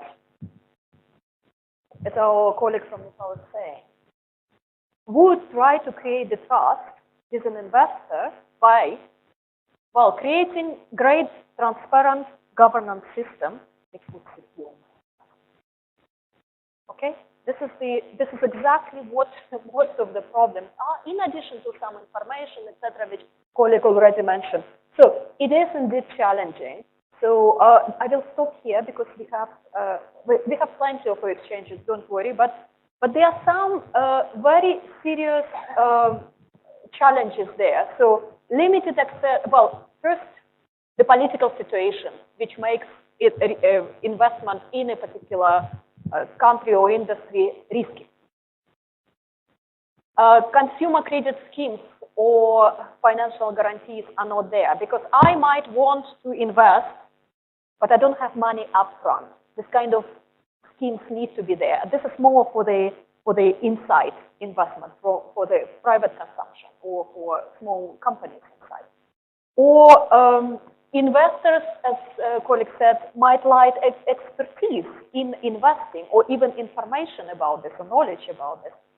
Perception of risk, again, too high, which could be worked through different instruments created by committed governments to point it out. But are the funds available? And the question is where they come from. Where money comes from? Okay, before you answer, let me give you one interesting set of facts to show how much money we need to transit to the low carbon and less risky development. So what is... Yes, they do. They do. You're absolutely right. For developed and also nowadays developing countries. So that's true. But let's see if even this is enough. Let's just think. So what is the goal? What is the technical level? Our target in climate change in terms of temperature or CO2 concentration? So what do you know? What do we remember? 2 degrees. 2 degrees. What's 2 degrees? Just to avoid catastrophic change. Okay, this is a measure. We should not. The temperature is rising. It's rising anyway, but it shouldn't rise more than 2 degrees. Okay. To do that, what should this do in terms of concentration? What relation with CO2 emissions? Give me the level, give me the figure. Ooh, those are Bible figures.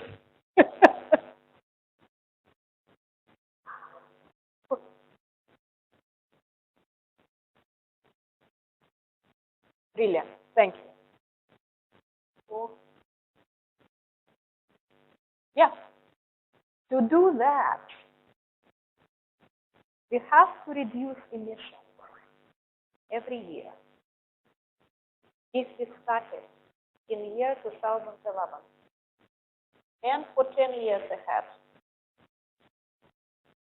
every year from here, we are in the middle here, by 1.5%. We are not doing it. If we don't do it, from 2021, we should be doing it by splitting. We cannot do it technically. It's impossible. I mean, in principle you can, but the world doesn't have this kind of resources to do that. World, with the commitments which we are talking about, can in principle do that. The strong commitment. We cannot do it.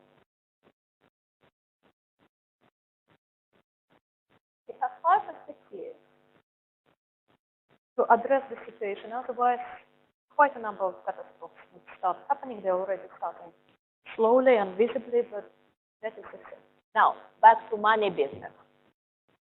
To do that, we have to put around $3 trillion annually to turn the technology towards more carbon friendly, so to speak, and resilient.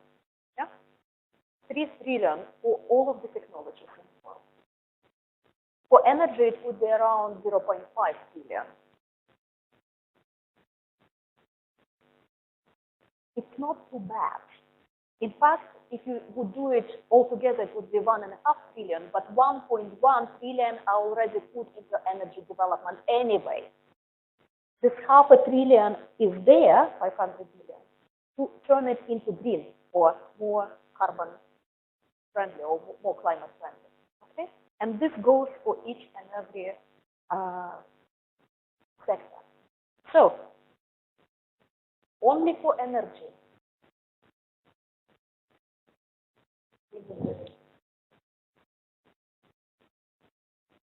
Yeah.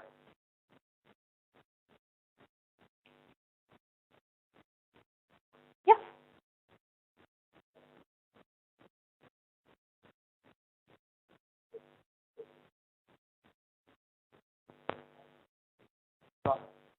Yes. So they are not going to, they cannot then bring that back to the level of No. What you are saying is that there are a lot of considerations which make it quite challenging. What? And there are a lot of complexities which are behind, but we are not going to focus on this now. What we will try to focus today for a couple of hours is how to get this money, which is minimum, for doing what we want to do to shift the technologies towards climate resilient one. Yeah? So this is what we are going to do. So it gives you a sense of ambition which has to be done there. So the small city from we are talking about this one, about 100 billion or whatever, No, what I want to say, we want to bring the bigger chunk of that $3 trillion in this part of the world. Yes, we do. That will only help to the Yes, we do. cutting down the level. Yeah, no, that's fine. But today, and I hope that you forgive me for that, we are not going to talk about intricacies of the international negotiations and commitments, but we will look at it from the perspective of the individual countries and would the country want to do it at the national level. We will look at the methodologies of doing it. And again, please do remember that we are not learning here the ways how the climate financing would need to be done. We are looking at the logic of working with policy, creating policy packages, which in principle could be addressed also to the resource efficiency or to some other matter. Okay? So we are learning the principles and strategies. So, but it's unfortunately not going to be the international one. You and I can continue this discussion on the outskirts. It's very exciting and very frustrating as well. Now, that's why we need a lot of money, lots and lots. Where they're coming from? Are they available? Where are the money? Where are the money?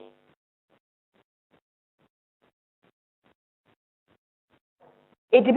You said. What? They have some, yeah. World Bank for climate areas will, at least last day I saw had something like 9.2 billion. Not enough. The Japan has another very specific fund, which is 15 billion. Where are the money? Where are all the money? How much money we have in the world? Where are they?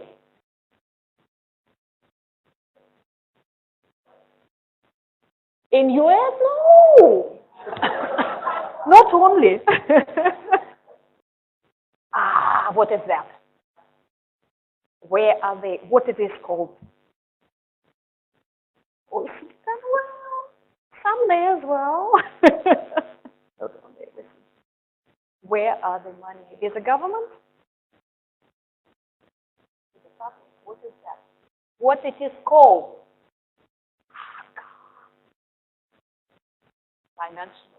Financial money. All money are called financial assets. There are 170 billion in the world, and they are available to be invested. So the question really is, what do we do as policymakers to create conditions so that money which are floating all there in large numbers with hungry investors with different appetites, not all of them greedy, are actually putting money where we want them to be. This is the work of a policymaker. To create through the policy mixes conditions so the flow of the money would be going. We cannot manage the government or finance of the World Bank. We will speak about this in a moment. So capital markets have it.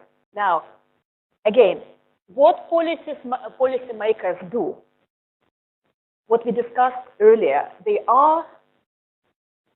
people don't invest or organizations don't invest for two reasons. Either it's too risky or too little. And different investors would have a different risk perception and different appetite for profit. What you need to do as a policy maker, assuming we are one, is to optimize the profile, okay, for the investors. It's done through the combination of policy instruments. The classic presentation is three of the types of the instruments there. In fact, if you work with this, it's much more complicated and intricate one, but there are three types. One set of tools or policy tools are capacity and information based. To invest into something, would it be going to the shop and doing our grocery or hair product?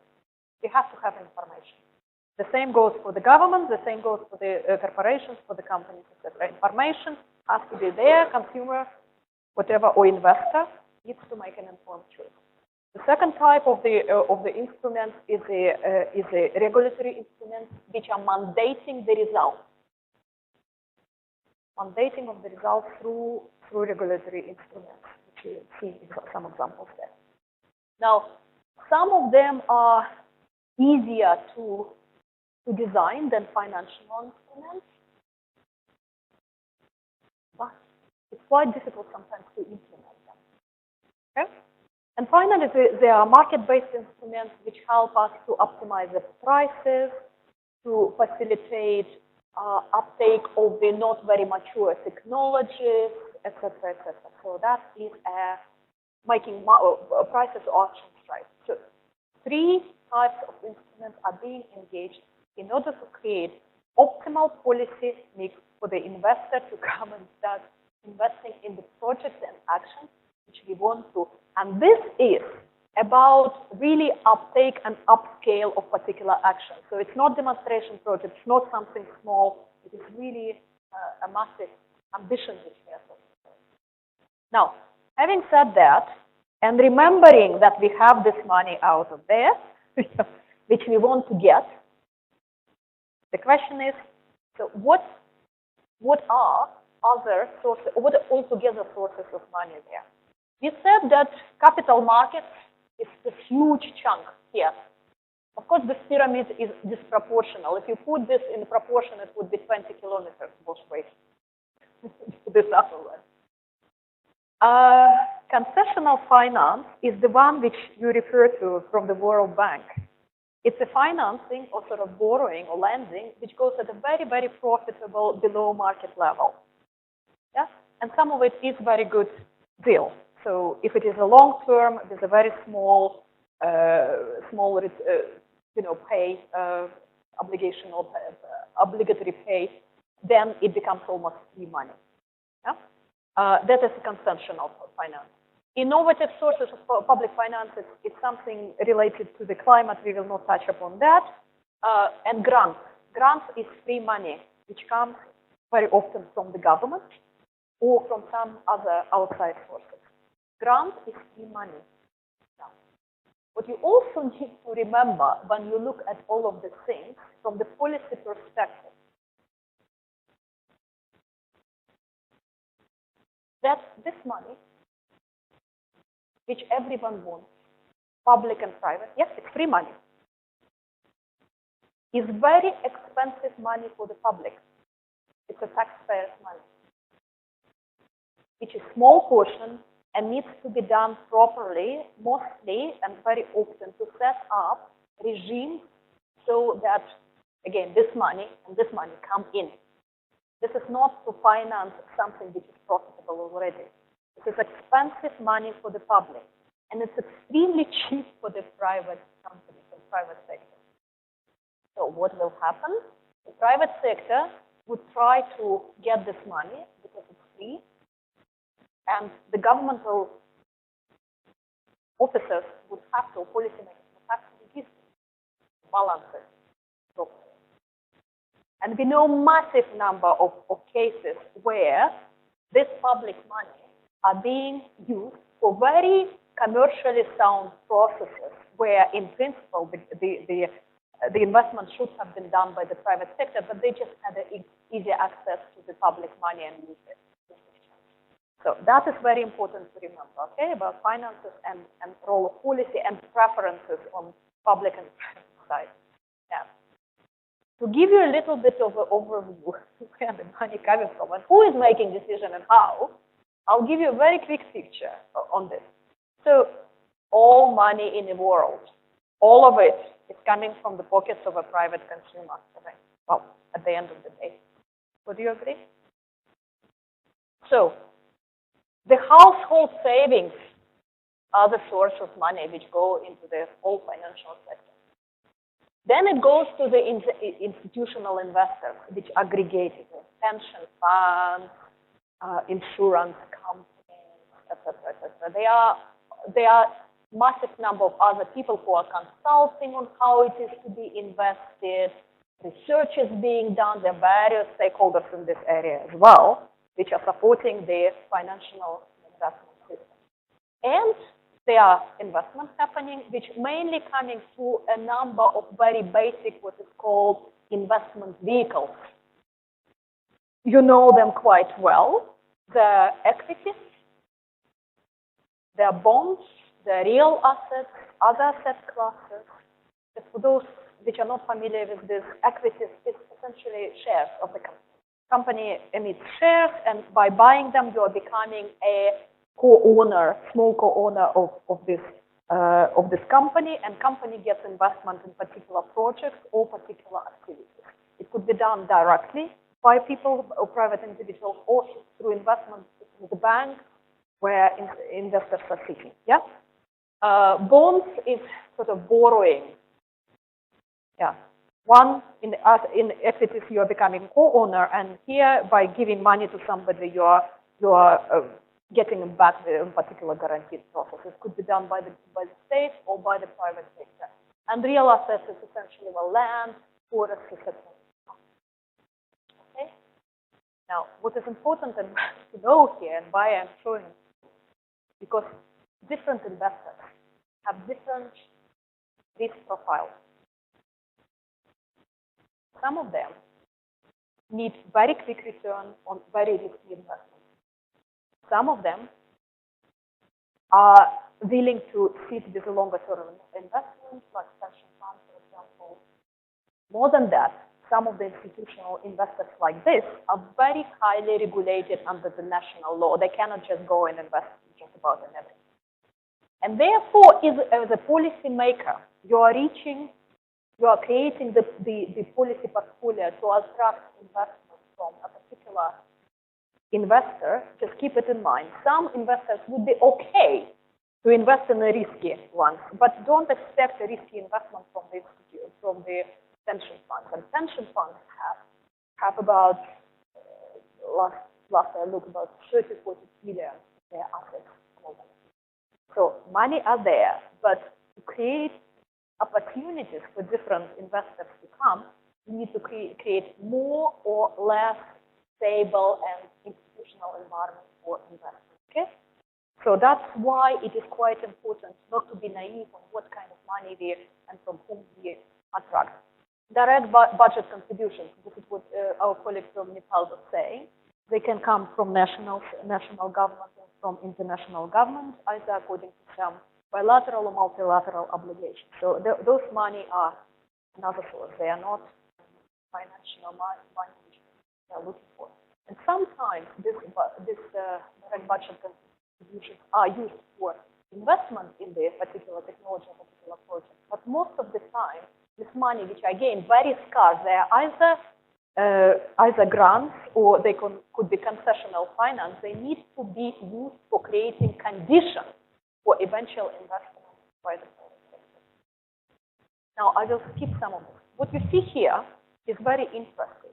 Those are different funds, multilateral, bilateral, for different investment or for different support in the climate finance. Would it be capacity building or technology investment or infrastructure? There are many.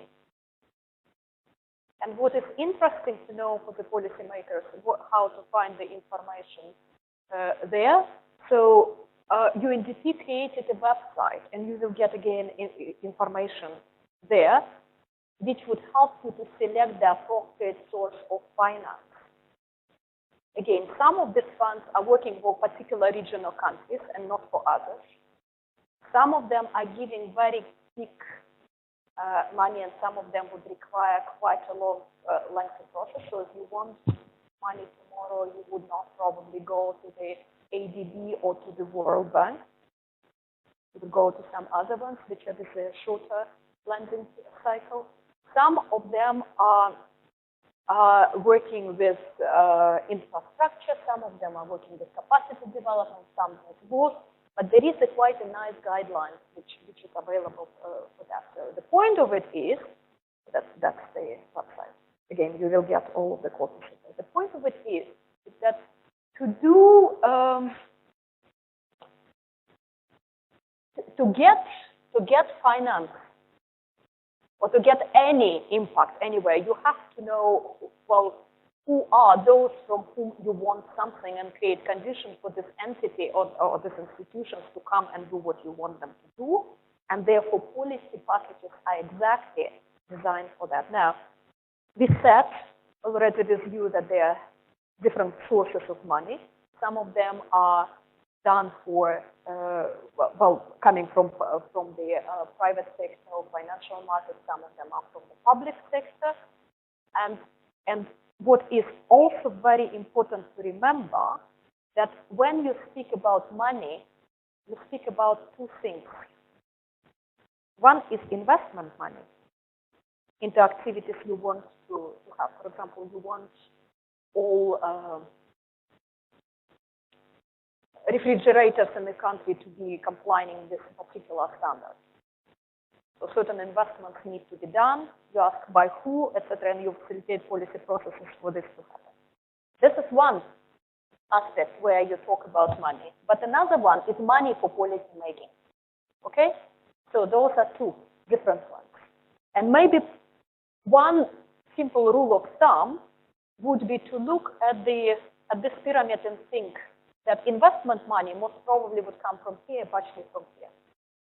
But funding of the policy process would probably ultimately come initially from here. Okay? That's quite important feature. Two sources of money for two purposes.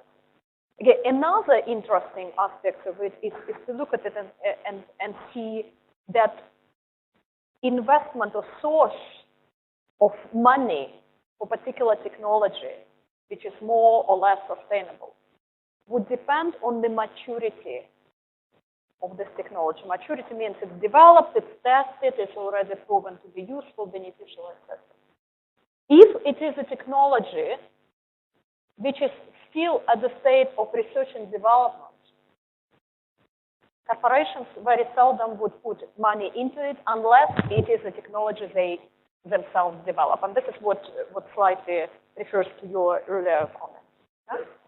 Now, in this case, governments and corporations from a research perspective would invest into this because it gives corporations easy access to this technology later. If it is at the demonstration stage, you would get more players, in addition to government and corporations. Venture capital, angel investors, which are more risky, would come there. Okay? If it is deployment, it's already not in operation. It is government, corporations, private equities, international financial institutions would be there.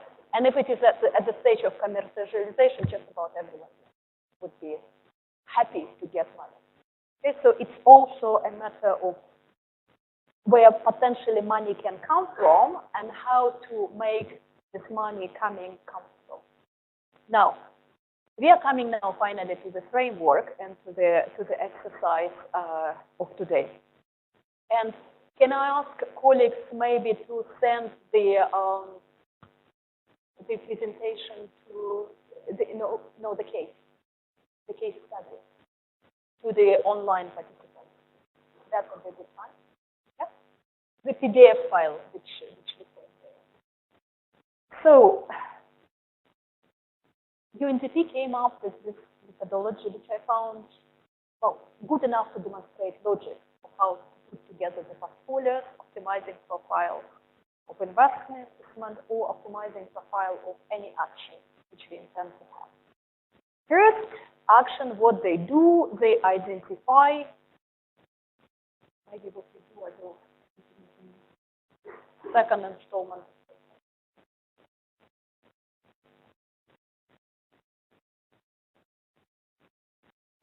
What they do as a first step, on one of the pages you can see it, is identification of priority measures.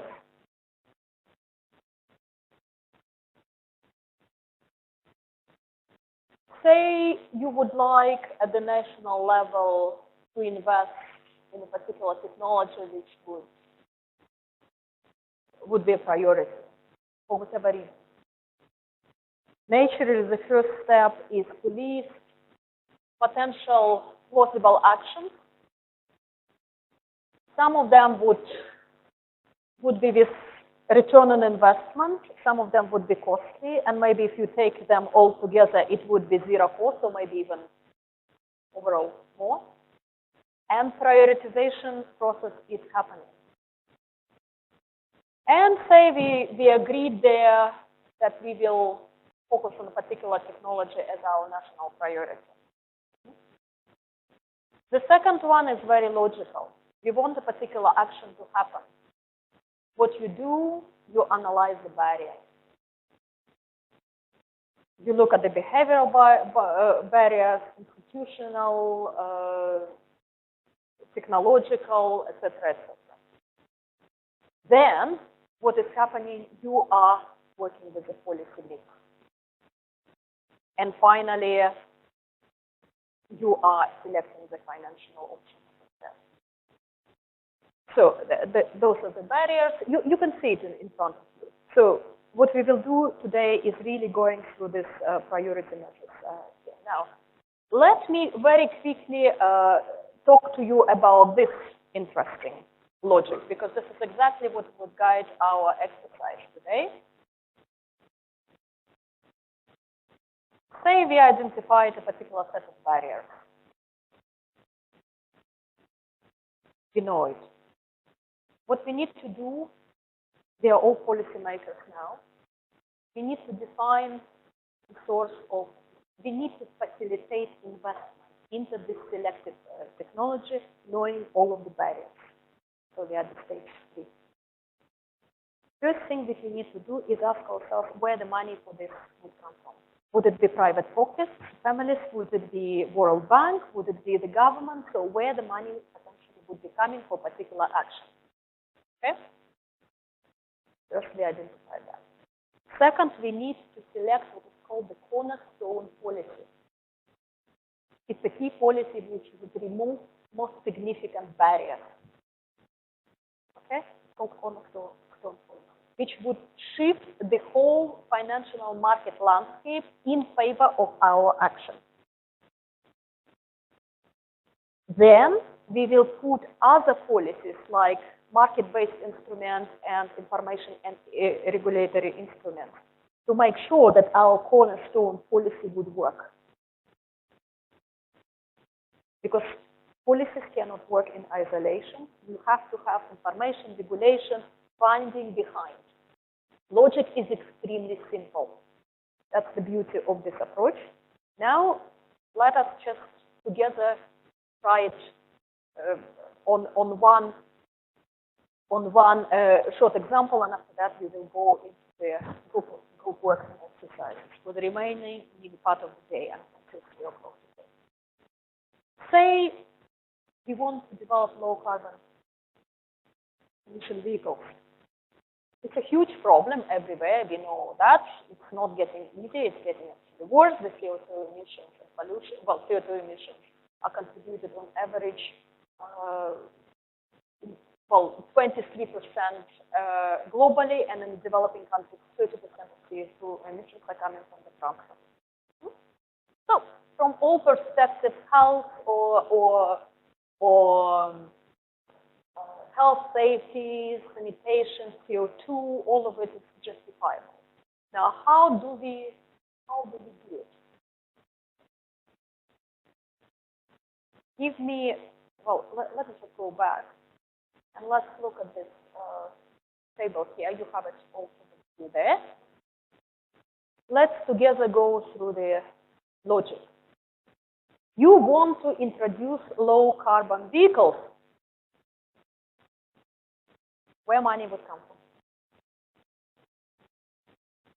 Where money for cars are coming? Private. Family finance, private pocket, yes.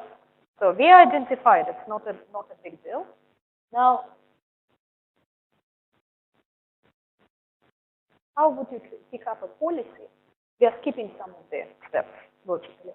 How would you pick up a policy which would sort of make low carbon vehicles more desirable or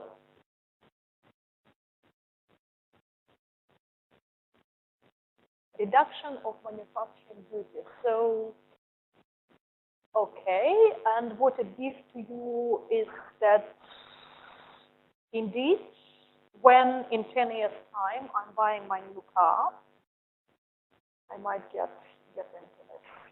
So you are it's a good suggestion, and it probably would be part of the policy needs, but it would delay your ambition to introduce low carbon vehicles by a number of years. But assume that they are very ambitious government. We want this transition to happen much quicker. So it's one of the supportive tools, I would say. What would you do to do it quicker? Yeah. Just hold on. One and one, two. Yeah.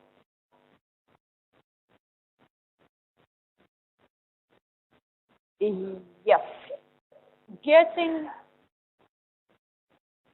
which is a similar sort of thinking, getting it more expensive, but the petroleum car more expensive in operations, again, would be that. But then you would need to say, okay, fine, that could be sort of working for some, but when would it work? Because I would need to have in mind that I would need to retire my vehicle, sort of get rid of it, and buy another one. So I need to balance this against operational costs. It's a good support instrument. So what else? Just a second. Yeah. Tax holidays also additional one. But would I get rid of my car, my bicycle, if it would, and buy a new one if it would be cheaper? Some would, but some would not. So give me the tool which would make a transition faster. Sorry. Payback? Good thought. Can government afford it? Can you imagine we would need to buy? I would say it could be radical, but maybe not affordable. Again, one of the principles, and thank you for bringing it, one of the principles of making policy mixes, always get the cheapest, easiest first in place. Because sometimes to work, for example, with regulations easing a particular administrative restrictions or shortening period of permit or registration for particular technology would need to be put in place first before really heavy and expensive policies are put on. So again, the very sort of easiest, cheapest measures to the maximum effect.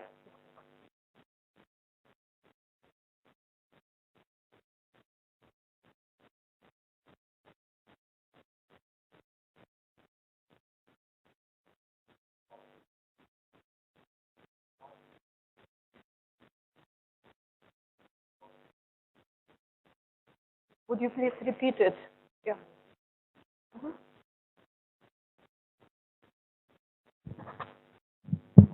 In a case like Delhi, you could have a model wherein registration of new vehicles which are carbon emitting is made very, very stringent. So per se, people look at alternative models. Second advantage you would accrue is you are not looking at retrospective, any action retrospective, whether buyback or others, as an implication for people who bought it because you don't want to shift the goalpost in middle of a match. So those were the 2 points. In fact, you almost put it, or nearly put, you put the finger on the key quick trip instrument, which is licensing and registration. So you just put the standard on the emission at the level that substandard vehicles simply cannot go on street. They would need to be complementary measures like partial maybe compensation payback, tax breaks, etc. All of this would need to come. You need to provide infrastructure there, easy access to the recharge, information, support, probably even good public transport system for those which are at the moment reluctant to do that. All of this is coming as a package. But the point of it, in this case, the key select cornerstone policy would be exactly that. We need to do it not as a phase out, but quick one. And the rest of them would be added information, infrastructure, development of the capacity, financial tax breaks, optimization of the systems of use of fossil fuels or not, all of this is coming into the package. See, this is the logic behind. Now, we are getting the view into an actual case now where you would try this on the case of Cambodia. And what you need to do is listen to me for another 3 minutes or so, give you the frame of it all, and then don't be afraid about the size of it. It's 7 pages in it, but you would 3 pages of it is the context of the case, and the rest are forms for the exercise which you would be doing in the group. So the point in this is very simple. We are looking into promotion of the low carbon, low emission cooking stoves. In many areas, it's a problem. People are dying from indoor pollution. And it's not only a problem, there are a lot of materials being burned for not very efficiently, which means for those people which are gathering the fuel, and in the case of Cambodia in rural areas, it's really the case. The women and girls are going further and further to get it. So people are not efficiently burning the hard-earned resource. Yeah? So that's the problem which we are trying to address with you now. So 90% of Cambodians are relying on the biomass, not only in households, but also in the small and micro enterprises, so also for their livelihood activities, which on one hand, one of the few sources at this moment, they're trying to do something broader on this, but at this moment it's still the case. And also there is an implication for the environment, as I mentioned, also for the social aspects of their life. Now, some years back, many years back, probably 10 plus, they initiated a pilot project, a series of pilot projects. They tried to introduce more efficient cooking stoves, design them, pilot them, etc. It worked. Some finances were there and pilots. So you and I are past this stage on this. Now, 5 years ago, Cambodia brings forward National Energy Plan, where we're improving on the standard of living, as well as access to the energy and competitiveness and natural independence and environment are the part. And what is so very interesting is that, in fact, biofuel is part of this national energy efficiency plan, which makes Cambodia, to my knowledge, the only country which does that in terms of biofuel. It's part of the national strategic plan. Public funding went there for pilot and testing periods from the EU. They also engaged some of the innovative carbon finances into this. So all of this is being piloted. So at this stage, you and I know that project need is there. It's a national priority. We piloted that it works, and there is some mechanism of getting concessional financing. So just this is what essentially I'm doing, and those are 2 pictures of the cooking stove. I think you might know it. Well, I didn't before I saw it, but it is a clay bucket with, well, I'm having some kind of license warning. So we can get it back. You can just put it, yeah, and that's it. So it is a bucket which got optimized into which you put the fuel, and then on the top there is a cooking pot for boiled water or for cooking. And then the optimization is essentially by optimizing this, how would you call it, fuel process? Well, it was very broad, now it is more narrow and optimized, so the heat use is better, and then there is insulating material around the bucket itself, which prevents loss of the heat. So very simple improvements, however, help to to increase energy efficiency by 1/3. However, it makes the cooking pot $1 or $2 more expensive, which for the people who are buying it. A sizable, maybe not dramatically, but sizable. So what we will do now, we will try to pilot this methodology, but not all of it. We will do it in a way that we assume that the first part, step 1, has been done by the government already. So it's already a priority, it's a national plan, it's piloted, etc. So step 1 here is already completed. What you and I will do in the group is to go through the step 2 and 3 of this methodology, looking at the barriers, looking at the appropriate policy mix in this. But while doing it, we also added a little bit of element into this, which feeds from the previous days, where you look at the supply chain activities, etc. So we would look, but we would look from the business and practical perspective. We would look how this kind of stuff will be produced also. So not only the policy and funding, but we also look at the production supply chain of this kind of material, this kind of product, as well as support in the use stage. Okay, so you will assemble in your groups now, or rather, well, I will give you quick instruction about rooms availability. Then we will spend some 10 minutes quietly reading what it is you are reading. Because if you start moving now, you'll probably be it would be a bit of a loss of time. There are 3 pages plus which you need to read to get the context of the case. Then, after about 10-15 minutes, you quietly, those of you who go away, go to the rooms assigned to you. The rest of group stay here and work on all steps of this case. You would work until, together with lunch, until 2 o'clock. Lunch would be available about now.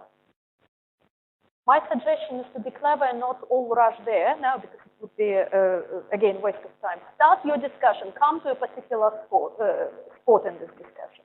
So you need to quickly eat and go through 5 quite not very simple steps. Some of them are easier than others. Suggestion to you, do not sit too long on number 1 and 2. They are most obvious. Do very quickly. 10 or so minutes 1, 10 or so minutes 2, and then try to focus on other elements which are a little bit more tricky, because this is where you identify the cornerstone policy and the policy mix. If you don't do it all completely, do not worry, because what I want you to do to understand and touch the logic a little bit. And besides, to finalize this policy mix in real life would take 4 or 5 years. Again, going through the policy process from initial design adjustment. You remember the cycle of the policy we look at? This would be underneath this all, after initial design. So we do design, and then all the cycles start to work. Okay. So you will come back at 2 o'clock, and we will have a discussion on the results of it. And that would be the end of this session. Some additional maybe comments or questions. So please start reading now and be back by 2 o'clock. Group number 1. Can I? Lunch apparently is at 1. But then again, don't try to go rush all of you there at 1. So from 1 to 2 lunch would be available. If you want, we can create some schedule for you if you would be happy with this. So, but group number 1, may I just ask you to go to the room which is on this level, and I think it's called seminar room, isn't it? The seminar room is right next to the washrooms down the corridor. Yeah, and it's seminar hall, it's called, above. So you will be working there. Group number 2, can I invite you to take no one goes anywhere. No one goes anywhere yet. Group number 2, you would take a room above it, which is 102. Yeah? The rest of the group would need to allocate yourself somewhere here, or if you find some other place, please feel free. But just for the simplicity of it, could I ask your group to aggregate in this corner? Group number 3 is there. Group number 4, you can try maybe to position yourself here. Group number 5 would take this corner and 6 and 7 there. You're with me? Or otherwise you will be lost. Okay, 3 there, 4 here, 5 here, 6, 7. Okay? Take 10 minutes of sleeping now. And after this, well, and even if you finish, give a little bit of a quiet space for those which are a bit slower in reading. And I see you here at 2 o'clock, hopefully sharp. I will move around in case you have some questions. And again, sorry, before you start reading, would you like me to distribute you according to the lunchtime, or you're okay doing it yourself? Fantastic. Okay. We have just stopped this session now, and you can join again at 2 o'clock. 2 o'clock. Thank you. You can use the same link to join the session. The link will be activated at 2 o'clock. Thank you.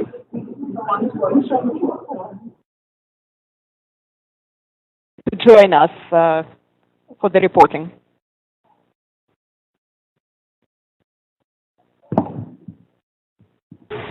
Put on hold whatever we are doing right now. Turn and face me for a second.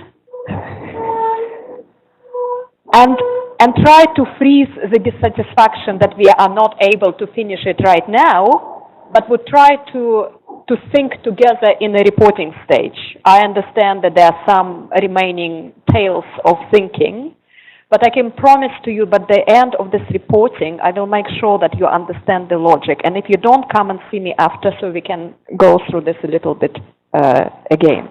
So that is to say that please do not with stress that you will be reporting. I know exactly which group are still yet to fine-tune your output. I will very deliberately ask you to report on the first portion. So don't be stressed about embarrassment or under-delivery. That's okay. Now, we have exciting announcement, please. Yeah, just I'll take 100 seconds. That's for 2 announcements. One is that while you are attending the summer school, there are a few other activities that TERI University has undertaken with support from UNEP.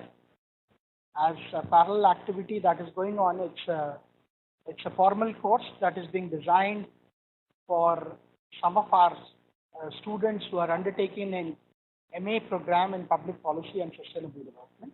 That course is being targeted for the young policymakers from within India as well as South Asia. This is an early announcement that we will be contacting some of you, those who are interested in that particular theme. It's not in the format of a summer or winter school, but it is more of a regular courses that we have at TERI University. It's again focused on sustainable consumption and production. And we will be opening it for participants from South Asia as well.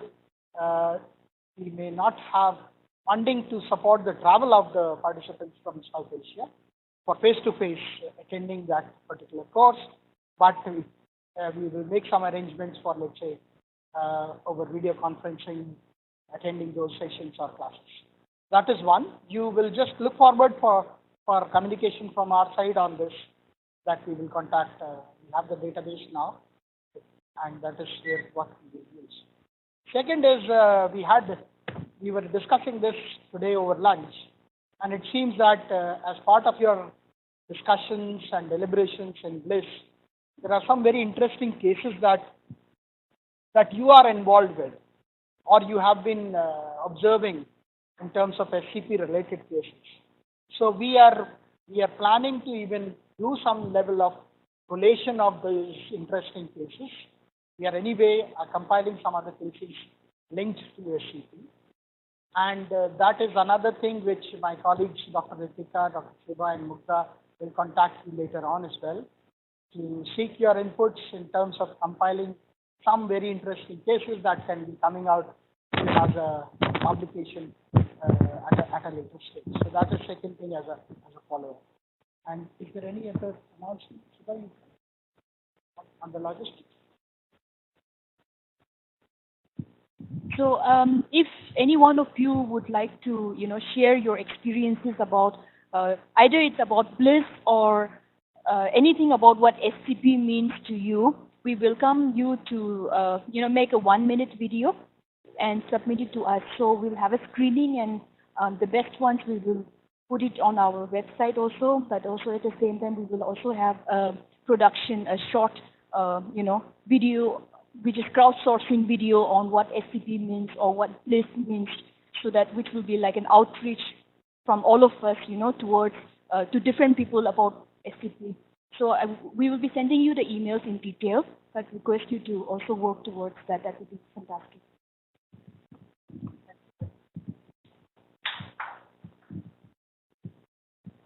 TERI, for this exciting initiative. That one would be actually very interesting, ambitious, and very complementary. So it partially would be dealing with some aspects what we touched today or during this week, but go much more in depth on this one. Thank you.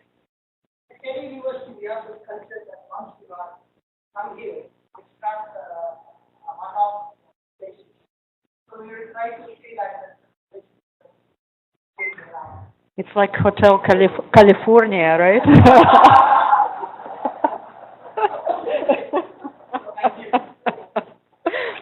Thank you, Khalil.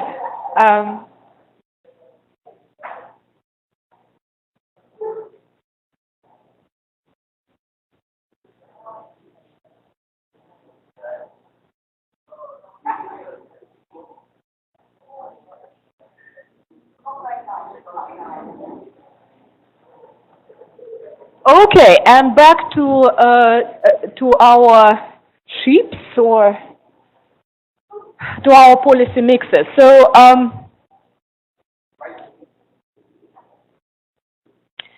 it's very long day and quite intensive. So we will try to release you as quickly as possible, but we need your cooperation for this, please.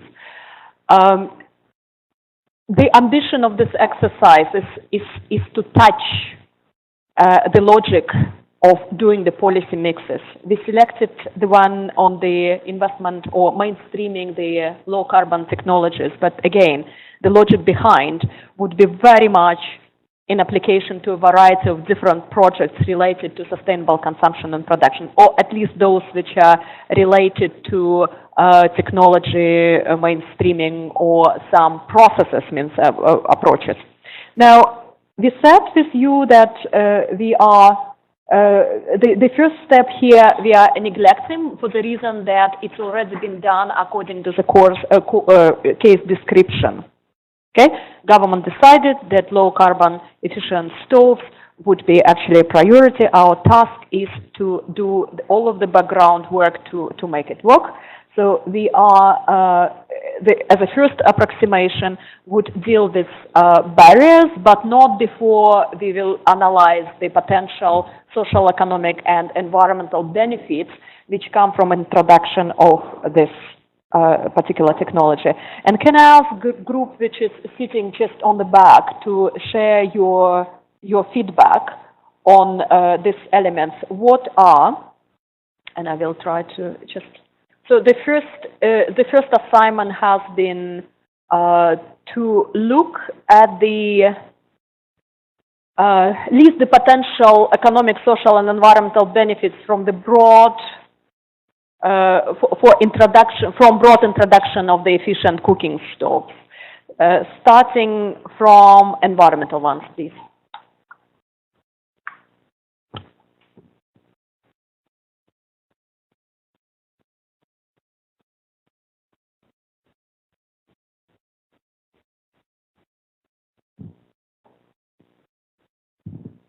Hello. Hello. Yeah. I think broadly it will help in reducing the carbon emissions. It will also help in preservation of forest resources and improved air quality and deforestation, which will reduce the consumption of wood. These are probably could be the environmental benefits. This deforestation and prevention forest degradation, as well as protecting biodiversity and ecosystems, as well as dealing with CO2 emission reductions. Anyone else has something in addition? CO2, yeah, related, yeah, Or you mean microclimate change? So quickly, 2 points. Natural resource management, yes, very good. Optimization in this way, very good. So, very good. So let us, for the sake of time, because we run a little bit out of it, so not to be repeating what other colleagues are saying, so we'll try to just create the full picture without repetitions, okay? So the second point, can I just ask you to continue, please? What did you list on the social aspects?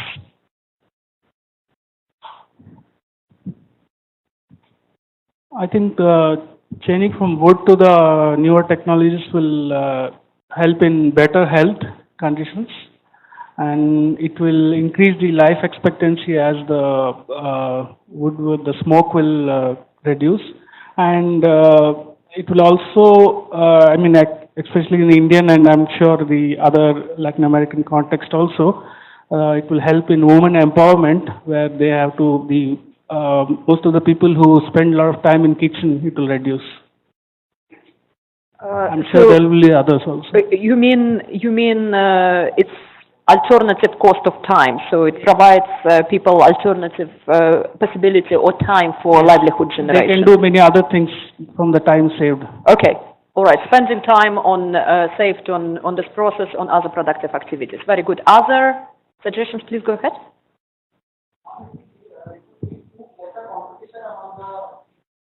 See, the natural resources are limited. There are limited number of resources. So it will decrease to the pressure which is there on the resources, and also it will reduce the competition among the people. Yeah. In some areas where access is actually limited. And ma'am, there would be no issue of storage also. See, if you, as we read that there's they use coal and fuel wood as the main source for energy. So there would be no, issue for storage if we use that efficiently. Okay.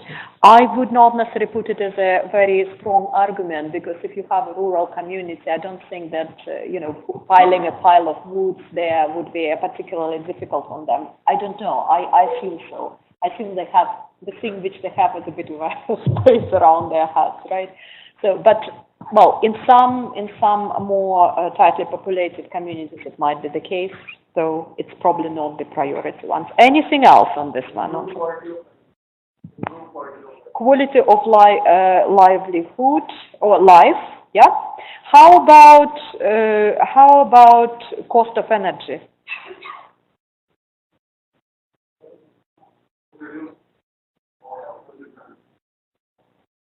Time and money, huh? Yeah. So it's kind of between social and economic.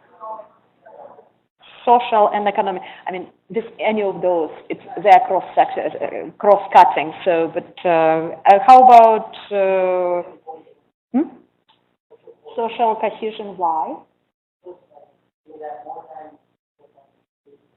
Yeah, for example.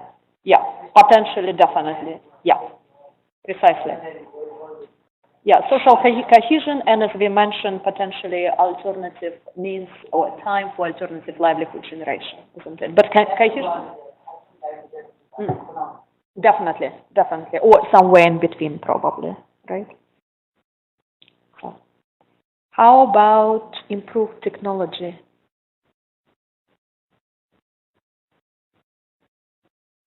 Yes? No? How about local people, if I rephrase it differently, local people get access to better technology? Yeah? Would you agree?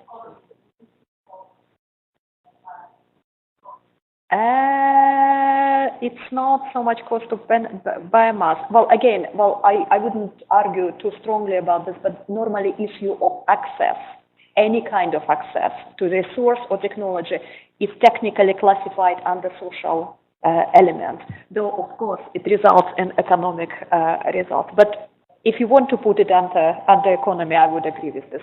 Access is normally the social issue. Okay. Okay, I think that we are more or less there. Please. Ma'am, I have one negative thing about this. You know, in the social side, probably before introduction of this new cooking stove, people were, you know, sitting around an open hearth and then cooking, where the social activities were carried out. Now it's going to come and interfere into that social activity. So I think that is one thing which we have to take into consideration also. Assuming that actually the environment in which cooking was happening was conducive for sitting around, because it could have been so polluted that people would leave the poor woman alone to cook. But this is one of the serious aspects, how the new cooking habits are set up actually would affect the social dynamic, and quite a few of you bring this as a consideration, important one. Now, can I ask you to continue with the economic benefit of introduction?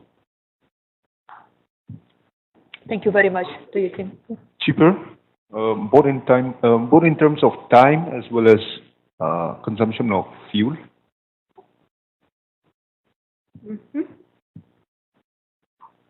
That is our point. Yeah. So time and fuel consumption. Okay. Who else has a point on this one? Ooh. So let's go to that themes. They were silent. Yes, please. Yeah. Any? Yeah.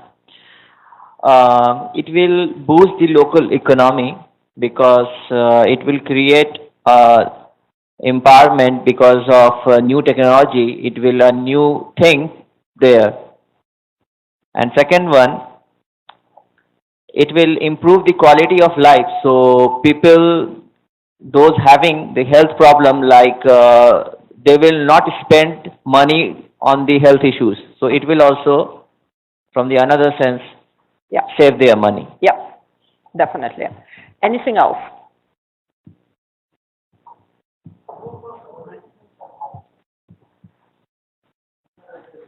Nice one. I didn't hear this one before. So you might need less maintenance cost for the houses which are not smoked up upside down.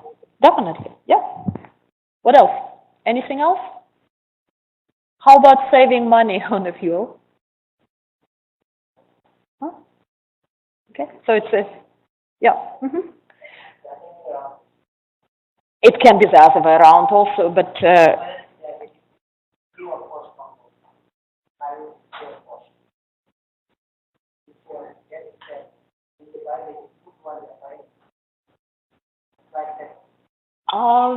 yes, and in this sense, you're pointing at the big portion of the population which are collecting it themselves, but they still would be collecting it. So the fuel source in this case didn't change. It's just that you need less wood for cooking the same meal. So it's efficiency of production of meal, if you want, of water. Yeah. The cost would go down through different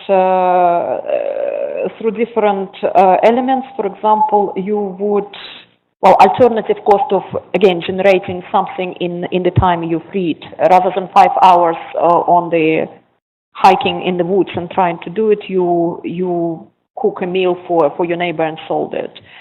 Or the cost also could be, if you look at another group, which is, for example, buying it, then it's going to be more expensive or less expensive, because not all of them are actually getting that. But the cost saving is, again, from livelihood activity, and again, less money spent on the health or on the maintenance. So it's a sort of more aggregate house at the level of household budget. So no, that's good. And also, what probably worthwhile to mention, if you think about some exercises which you did after that, it's also a matter of job creation, don't you think? Yeah? Because if we are creating the improved and more powerful supply chain, that probably would be an alternative livelihood opportunities, which we free time for. Yeah. Okay? Very good. So can I ask the team, which is in the middle there, on the back, to help us with task number 2, where you were analyzing the critical factors, barriers and incentives which affect the process of dissemination of efficient cooking stoves. So you were supposed to consult appendix in the case to come up with some which would be helpful to assemble the necessary barriers. Would you share with us, please, the behavioral aspect?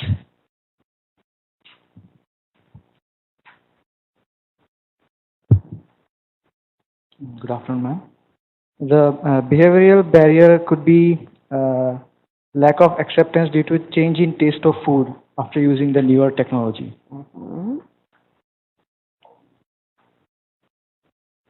So this barrier can be addressed by proper awareness among the people and telling them that there is no change in nutritional value with the use of the new technology.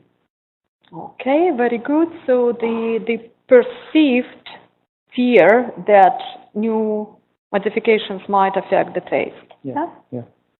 In fact, I'm not exactly sure that it would be the case in this particular technology, but in principle, this is one of the very, very powerful elements because the cooking and eating habits, some of the most profoundly embedded in the societies, and if you shift them quite dramatically, it's going to be a trouble and big resistance. But lack of awareness about food taste might be indeed that. What else? What else? Training them for using, so they are not trained how to use the data. They don't know what? How to use the technology. Okay, so lack of awareness about new technology, but also probably about lack of awareness about potential health benefit of the cooking stove, of inefficient cooking stoves, wouldn't it? Yeah, so that's it. What else? Yeah. Oh, perception of? Yeah. Risk or reliability of supply would be also in question, definitely. Aware about the health risk that involved in the traditional cook stoves, and if we are aware the benefits of new cook stoves, energy efficient cook stove, that it requires less fuel and you can also, it will take less time and these kind of benefits. We don't have to force them to change from traditional to, to efficient cook stove. We have to aware them just like an advertisement. Nobody force us to buy any kind of phones or something like that. We just attracted towards that technology, or we think that if you consume that thing, it will be beneficial for us. Just like in the same manner, we have to do such kinds of awareness programs. So in a sense, you're saying that the absence of the marketing or awareness campaigns might in itself be a barrier for introduction. Okay, agree? Yeah. And 1, 2, 3, last 4 points. I would like to say that obviously primary stakeholder is the main stakeholder, and the barrier would be the social acceptability of that product, which we have to introduce. Okay. The ease of access and the easiness to utilize that product, we have to make sure that we inculcate that into the minds of the primary stakeholders. See, using natural resources, collecting fuel wood requires a lot of time, patience, and energy.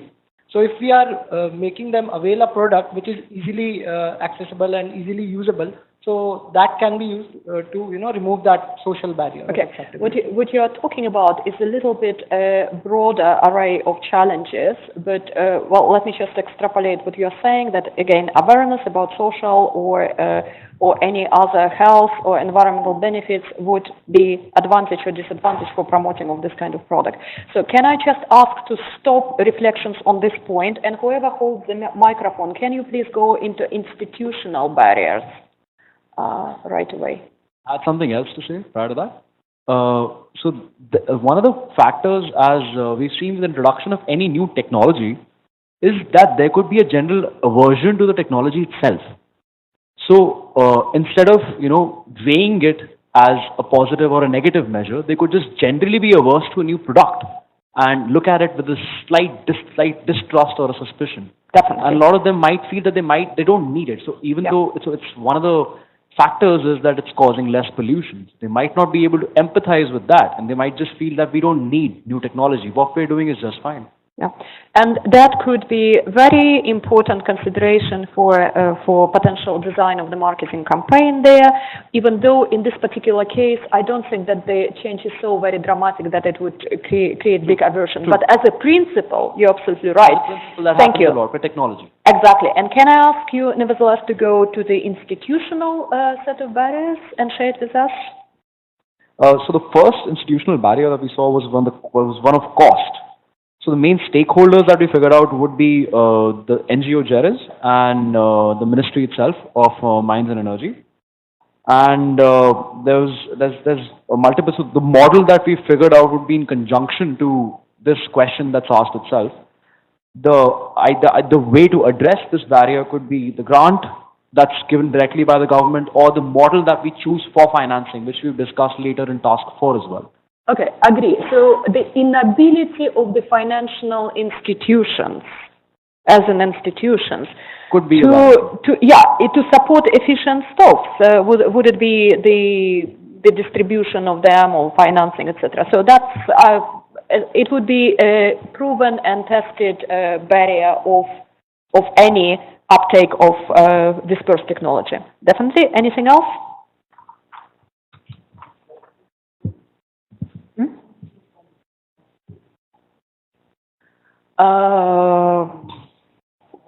So you are saying that it might be a lack of capacity for designing effective marketing campaigns or whatever. So within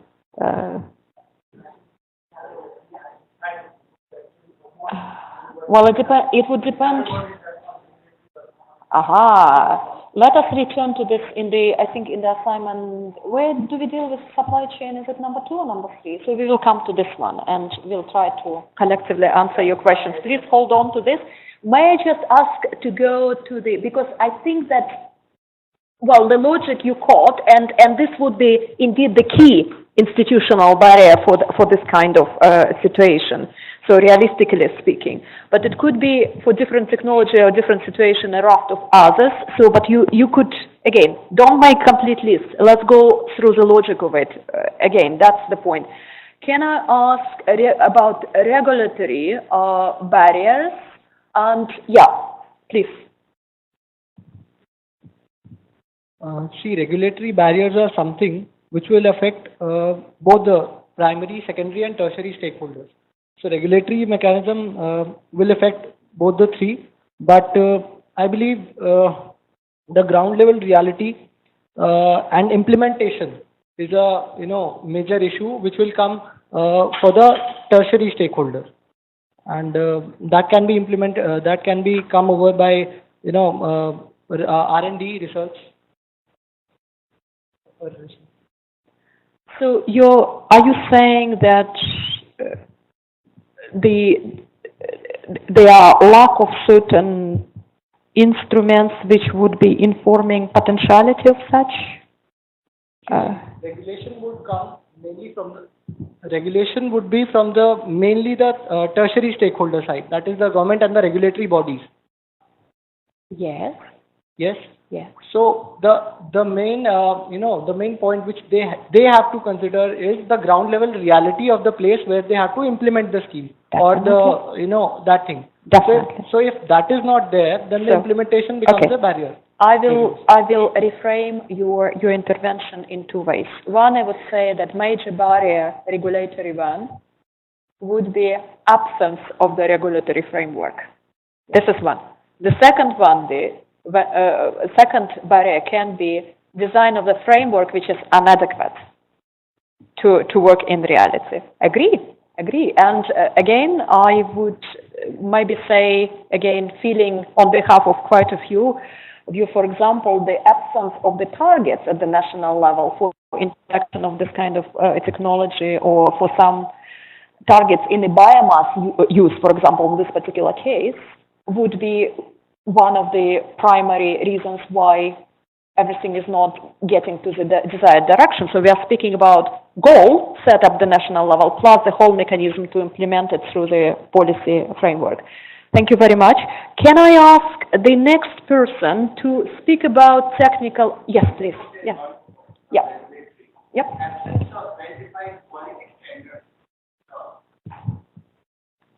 Definitely.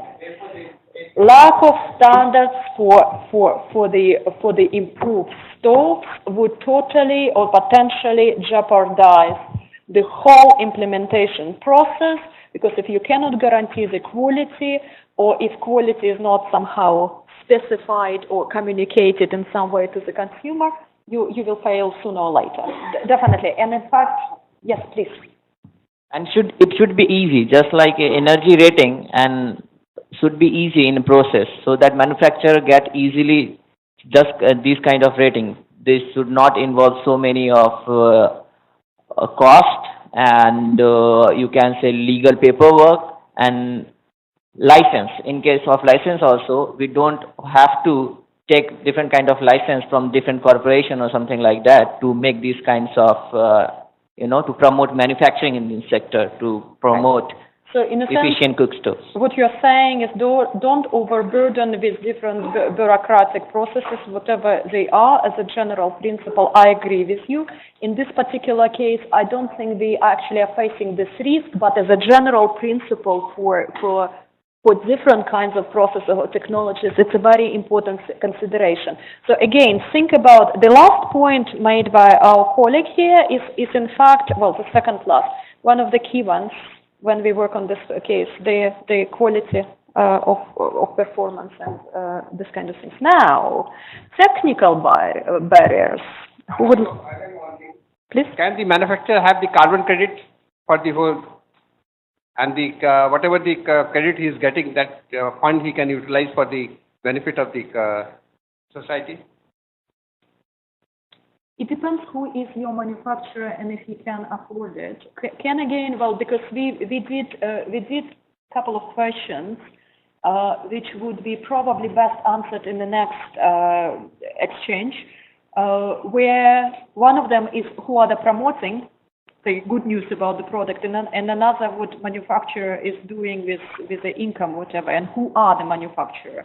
So let us just come back to these two questions in the next exchange. Now, technical barriers. Who would like to take the baton? How about your team? Oh, we have a volunteer, yeah. The main stakeholder would be at the primary level, because technicalities are, they would affect the primary stakeholder basically.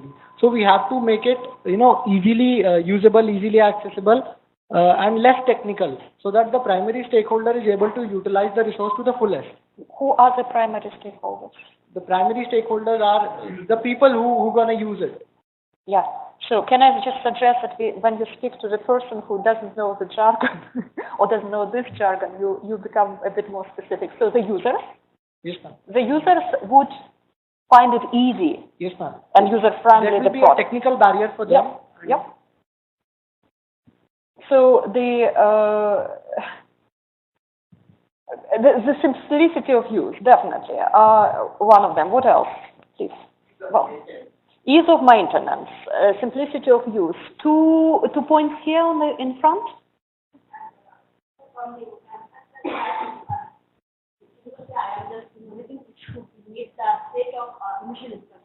Yeah.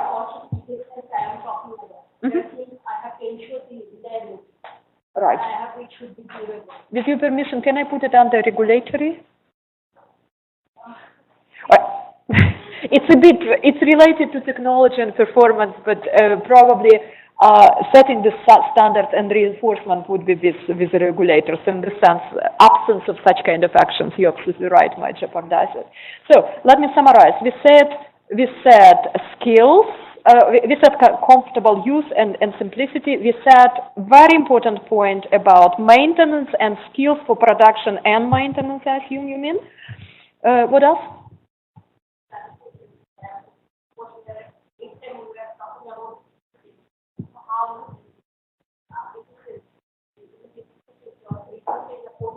Yeah, efficient stops. Yeah, that they are indeed what they claim they are. They are more efficient than the previous one. Excellent. Financial barrier.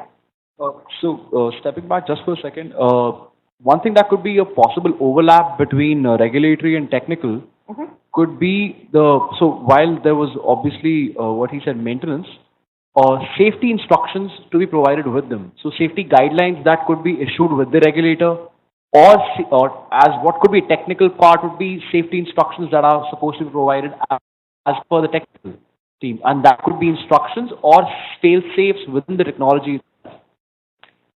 Agree. Again, with your permission, I put it as a general consideration because about issuing the instruction for this kind of product, it would be a little, they probably know it, right?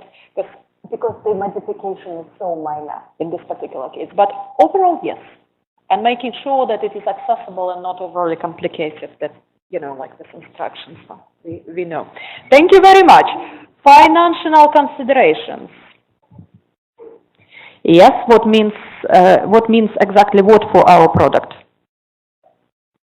Which means exactly what?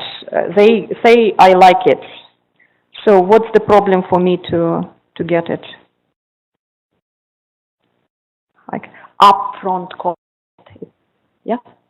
Don't have immediately money to pay. And that would be really indeed a consideration. Yeah, one of the key ones.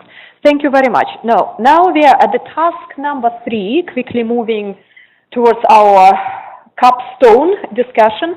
And here you are asked to discuss what are the characteristics of current market of cooking stoves in Cambodia, focusing on some of the questions.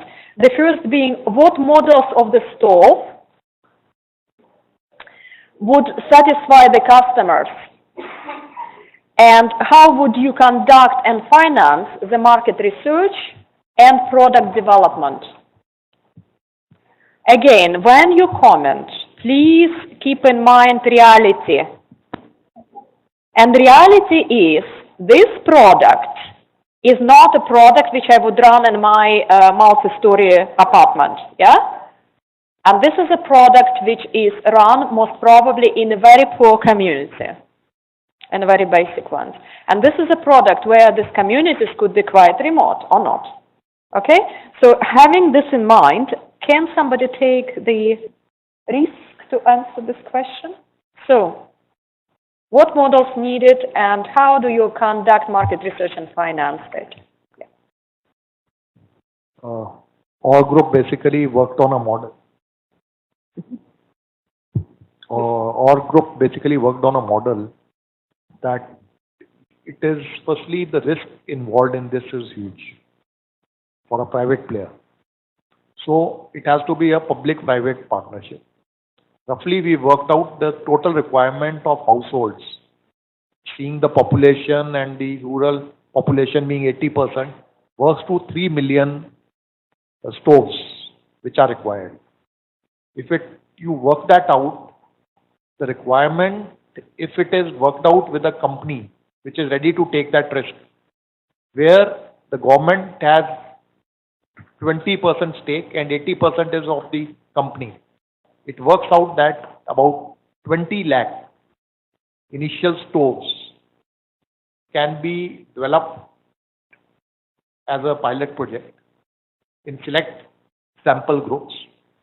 And these could be then, depending on the market response, we could thereafter take it on.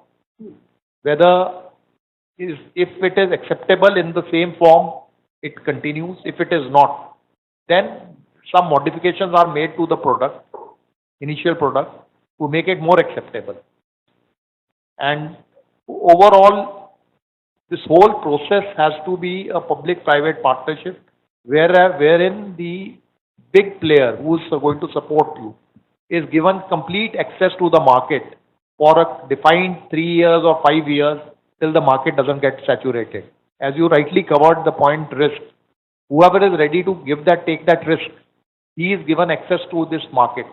So this is one of the modalities which is of course possible. There are some other ways of doing it, because you remember what I said and what the case says, that this sort of public-private was in reality of Cambodia substituted by a modality of pilot projects where money came from abroad or from EU to pilot exactly what you're saying. But the point of which you're making is very critical. You have to have a prototype or process of improving and piloting prototype to do it, whether it is through market mechanism or through some kind of concessional or grant finance.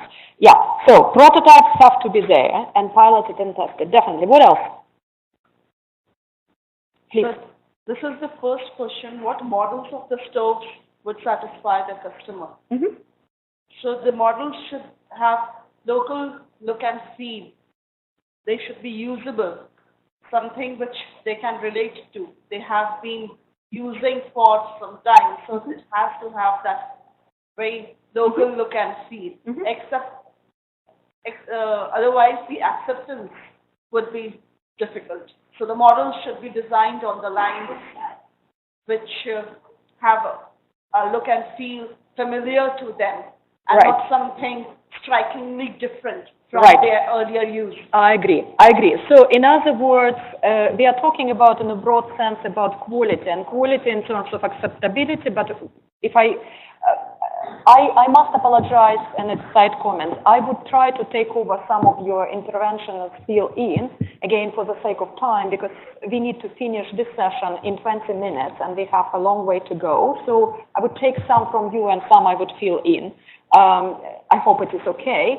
So now, quality also is about quality of performance. So it is quality as fitting into habits and design and circumstances of the reality where technology is being introduced, as well as quality of performance. Another element, I'm sorry I wouldn't take anything on this point, but you can start covering the next question. No, I can add that, as she mentioned, it can be used or manufactured or can be designed by the local people or local material. I want to say that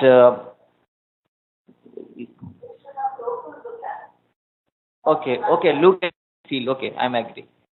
I want to say that cook stoves is not a rocket science. Okay, and it's a simple thing. We are doing. What is the problem? The problem is the wood is not able to burn due to there is no flow of oxygen in the traditional cook stove. We have to make only a ventilation.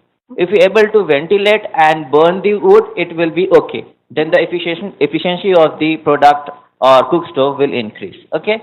So my model is we can train the local pot makers who make pots through clay, and if you train them how to make a cook stove, efficient cook stove, we have to use only some grills, iron grills, and we can design. And most of the means in Odisha also, there are some cook stoves are working who is designed by local people, and they are using local technologies, clay and bricks and some iron bars, and they are using. We have to do this much only. We have to pick those pot makers, because they are manufacturing some pots and all the manufacturing with the help of clay pots and all these things. So we have to train them, and we have to make an institutional body. Which means that you are answering already the next question. Thank you very much. That's exactly what I wanted. Because the next question is indeed how would the supply chain or production of this kind of technology is possible. Your suggestion is very much to the point that the production could be done locally. It could be probably done by those people who already produced it earlier, but additional skills are being given to them for doing it properly according to the quality specification to ensure, again, that performance standard is maintained. Now, what other models somebody came for in terms of production? Who else or how it could be produced? I agree. This is one of the modalities which is easy. You are capitalizing on already existing skills and supply chain. What else? What else is possible? Anybody? Can you set up something anew? Yes, you can. How about some cooperative? right? So you can set up a cooperative, or you can do both, right? So that those are there. Now, can I ask for contribution on the third question, which would be how the distribution will take place and how to provide maintenance of it? I have a volunteer behind me, yes, or in front of me, yeah. Hold on a second. The distribution idea could be that, just like you mentioned, the cooperative self-help groups can be involved in distributing the technology with collaboration with the NGO who has pioneered the technology. And for the maintenance part, there can be some skilled personnel training the villagers or the rural people, and they in turn can charge for their service after receiving the training. In this way, both the sector of maintenance is taken care of and skilled labor is also created. And this would probably be quite fine, especially if you set up a new cooperative. One of the additional distribution on maintenance channels could be created. But also do remember that this is already existing technology. We're just improving it, right? We are not introducing something, as you say, rocket instead of the cooking stove. So the wholesale, well, in addition to training already existing distributors, and training of what? Essentially, they need to explain what are the advantages, or how to maintain it, or what to do if it's broken, etc., and probably be able to do that. But also remember that there are some other shops or distributors in the areas which could be engaged in this. So there are 2 or 3 modalities to do that. Thank you very much. Next question: how to make sure that the cost of product is covered, and what are the possible financing for broad uptake of the cooking stove? Who is ready for this one? For the fourth point, the business model can work on a contract basis as per the government policy and take incentive as per the sale of the product on a per sale basis. Anything else? 1, 2, yeah. You two, please. Yeah, please.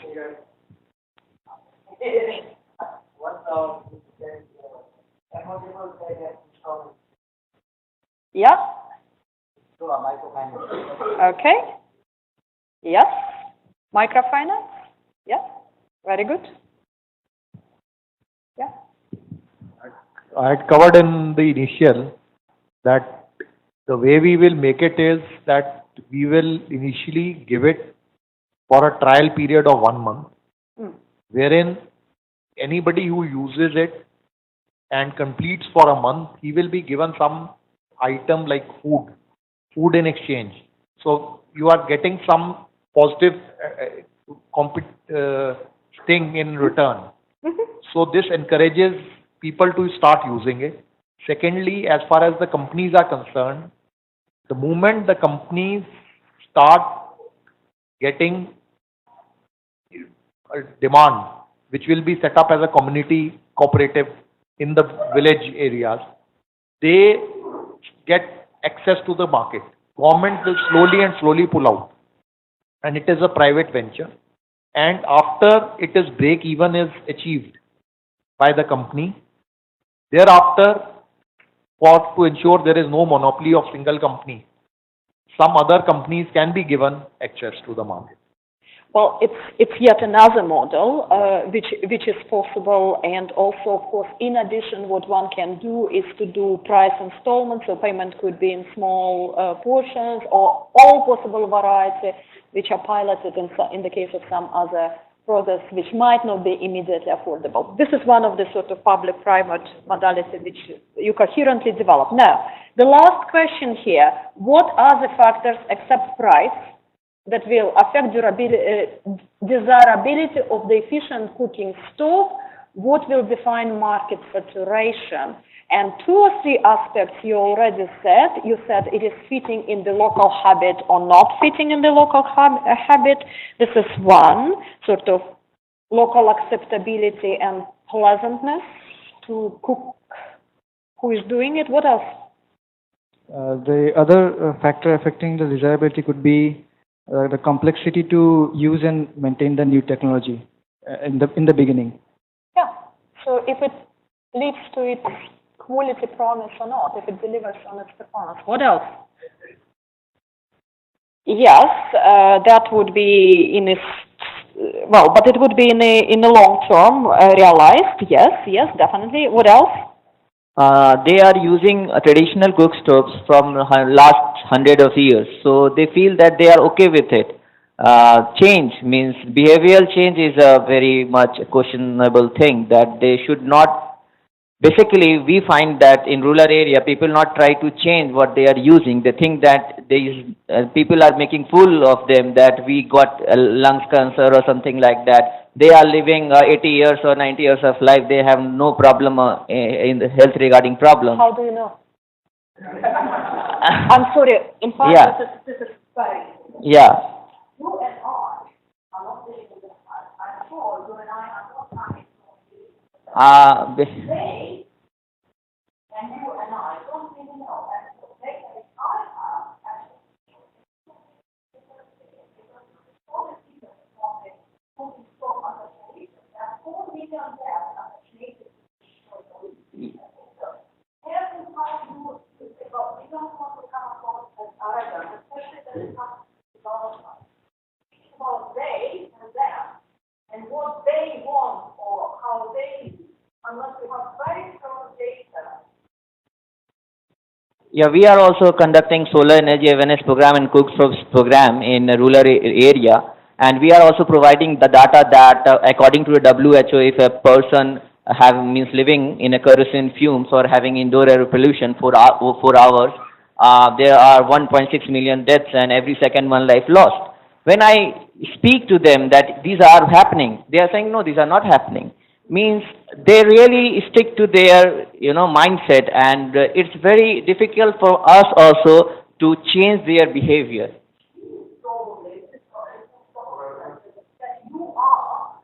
Or I are not probably the ones which need to talk to them, right?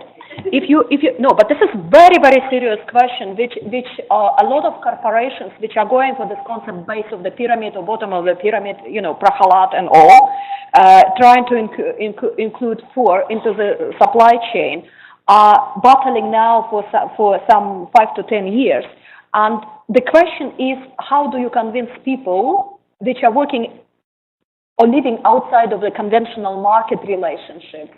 How do you provide marketing? Because they might not react in the same way you and I would, or the majority of middle class people. So what they did, these corporations, they in fact would rely on people who would have certain authorities in this area. And sometimes it is NGOs which work with them for years, sometimes it's community elders, sometimes it is somebody else. But you and I probably are not always the best people to talk or promote a particular thing. So it's an excellent point on the promotion, which indicates a problem and challenge on this. So thank you very much for that. So coming back to the questions of what other aspects would affect it. So how about price of other fuels or other technologies becoming available for cheaper price or better conditions? Wouldn't it affect it? Naturally. So again, let us always see what is happening up in the domain of energy or infrastructure, because that would affect that. Now, quickly going to the task 4, where you are to, let's see, identify the appropriate policy mix and financial mix, which is working on this one. So let's try quickly together work on this. So what would be the finance for this sort of technology, underlying finance? What is it? The? Public sector. Okay, listen a bit carefully. Okay, here's a bit of confusion now, which we need to resolve right away. Who invests in the cooking stove? Listen very carefully. Yes, the villager, because, well, who invests in a car? Consumer. Who invests in a stove? Consumer, right? So who invests in a power plant?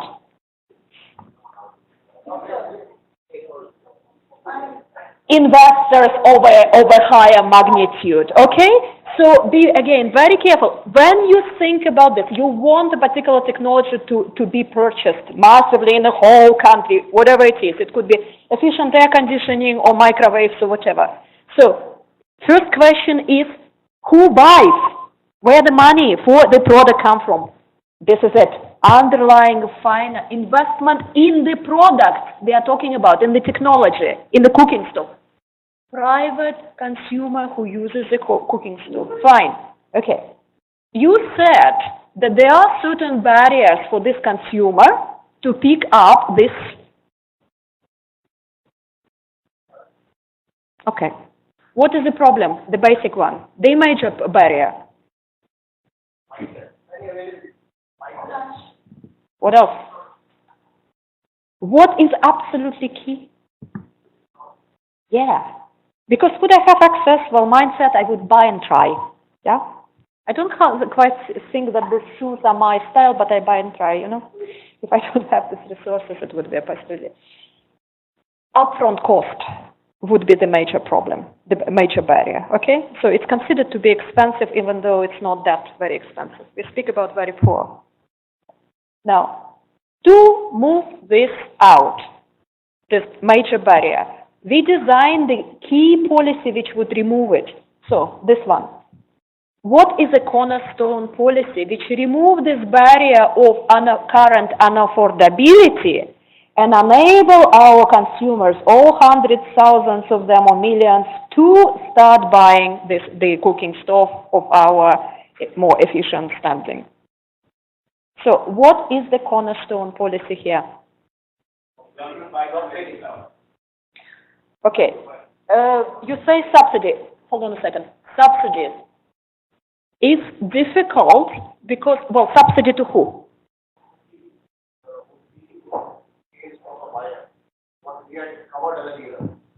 You know, the government along with the private player is actually buying and giving it. The buyer is not buying it directly. You are giving it to a select group of individuals as something like a trial basis. He uses it for a month. If he finds it good enough, he can keep thereafter either on EMI or on a one-type payment. Right. So we are referring again to the modality of a public-private partnership. Now, one small caution in this case. I like the modality in general. I don't think it would work in this particular case simply because I can't see how one can make very strong commercial sort of benefit out of that. And therefore, coming more to the to what is happening around this particular technology, I would say probably this different, more sophisticated technology and benefit, it probably would work well. But in this particular case, I would say that you need to look into empowering the buyer, individual buyer, to get access. So what kind of policy you would set up to enable the buyer to have access to this technology? Microcredit. Microcredit. Yes. But here I think the mistake we may be making, firstly, most of us only are aware of Indian mindsets. We can't correlate to Cambodian mindsets. You're right, and more than that, actually, it's less of a problem because what we are doing here is not really designing something which would be universal, etc. You're absolutely right. However, well, just let's assume that we are right, and it is Cambodia, and it's a price right, because what we need to do is to collect it logically. But in the Indian context, I would imagine that might work, and this is where I would need much more data and conversation with you to understand that it is indeed the case. However, in most of the cases of these simple technologies, the microfinancing mechanism would be the cornerstone policy to remove this barrier of the upfront cost. Again, don't be disappointed that we didn't guess right or something like this. So it's not the point. The point is we need to understand this logic. We need money from the buyer. Buyer in this particular case wants to have access, but cannot afford it. what key policy instrument is there.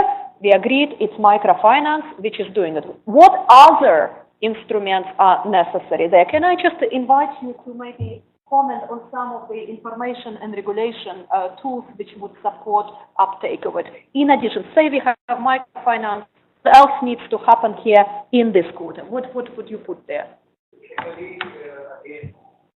The stick. Again, our group, what we did the brainstorming, we decided, again, this is more Indian context. Sure. One is we have something known as Anganwadi workers. They are a very important source of information flow because traditional media, most of the people, 60% of the population doesn't have access to media or radio. That is one. Second is community radios. Very important too. Third is something we have a tribal setup. We have village panchayats. Yeah. So they are a very important source of information flow. So if we have to convey information to communities, these three things, that is Anganwadi workers, community radios and village panchayats, these are a very important source of by word of mouth publicity of items. Definitely, definitely. And it would also work in the case of Cambodia and did work. Indeed, special instruments of awareness, working with reliable people or people with reputation, wherever it comes from, is definitely one of the instruments which we need to be employed there. What else? Village fairs, which is promotional campaigns, right? So relying on legitimate authorities as well as on the campaigns of different kinds whenever available. What else? What else?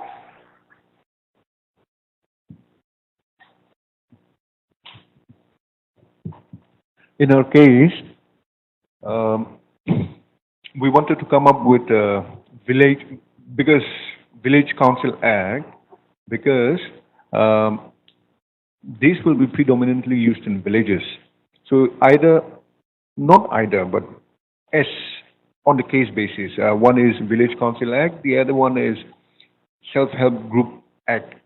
This is to empower them so that during the microfinance, during the distribution of money, they can be empowered and they can assist in helping the consumer, the end users, to procure. Over and above that, we also had this idea to make the cook stove a prerequisite to apply for any other government schemes, whether it is for employment or for livelihood issues. Over and above this, I think safety standards as well as certain quality that is precisely required. Quality of performance and safety standards, which some of the colleagues already mentioned before, Yes. would be absolutely key. Yep. And in addition to that, certain awareness campaigns. Right, through various appropriate mechanisms, including village fairs or whatever tradition actually exists there. Some other things which you also might consider, might have discussed, such as, well, data collection and research. So how do we get a feedback on what is happening, if it works, if it not? How about cleaner production program at the national level, which will sort of support and promote this kind of thing? So, because again, remember, we need to integrate between different sectors there, right? So those kind of things are there as well. So now, fine. Quite a few well-researched technology support, promotion of innovation, CP national policy or recipe national policy, potentially forest sort of service programs which would be correlated with this. So all possible raft of regulatory information customized or national would be there. So how about supportive based instruments there? So who would like to share those?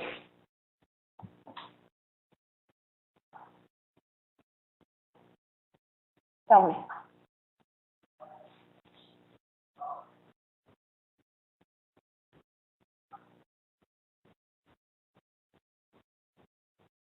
How about scale up projects.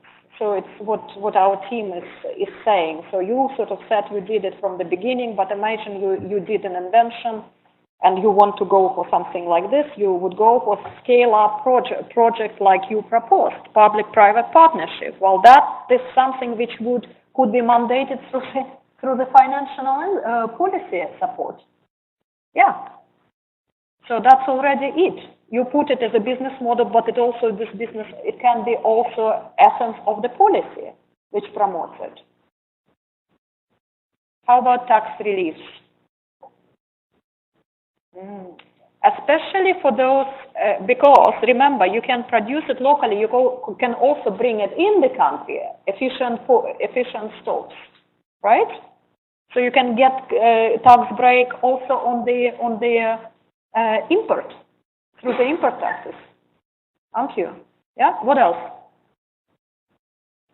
Other potential credit schemes are possible, especially for the producers which do it not on a small scale but slightly larger, well, favorable credit schemes, etc., etc. Okay, now, we are going to finish it here, saying that this all has been designed to show you how the logic of policymaker should work.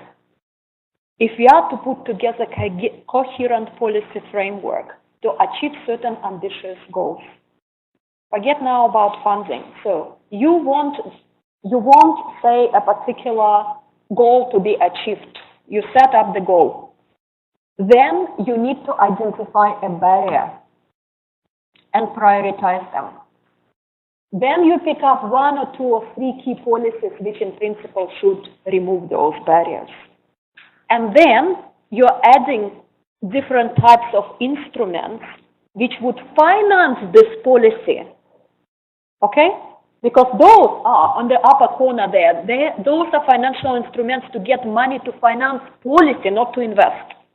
And also you have regulatory and informational instruments to facilitate uptake of it all. This is all here. So now, one of the things we did come back, but it maybe did a little bit sideways, question about who would promote. I think through exchange, actually, we adapt that, so it's not a normal promoter. It is quite a customized way.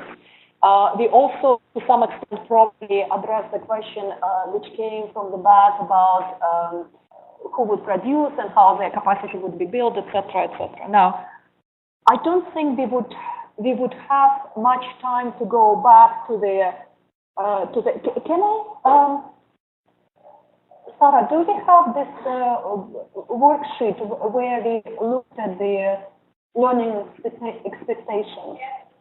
Can I have it for a second? Well, do you have it on the piece of paper for me? Okay. Why don't you just give it to me?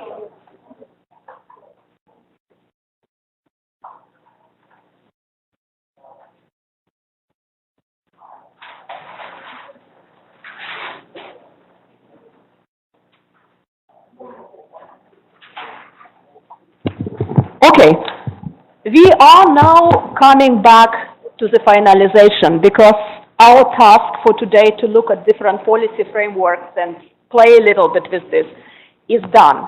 We looked today at several things. We revisited the argument for the sustainable consumption and production. We related this argument, we thought about it in terms of urgency and in terms of principles behind.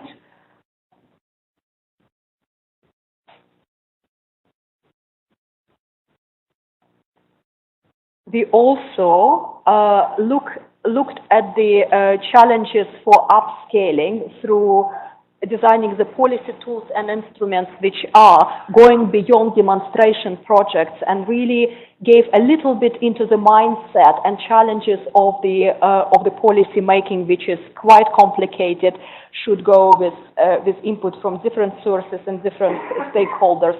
It's a circular approach in principle, which needs to be adjusted, designed, etc., etc.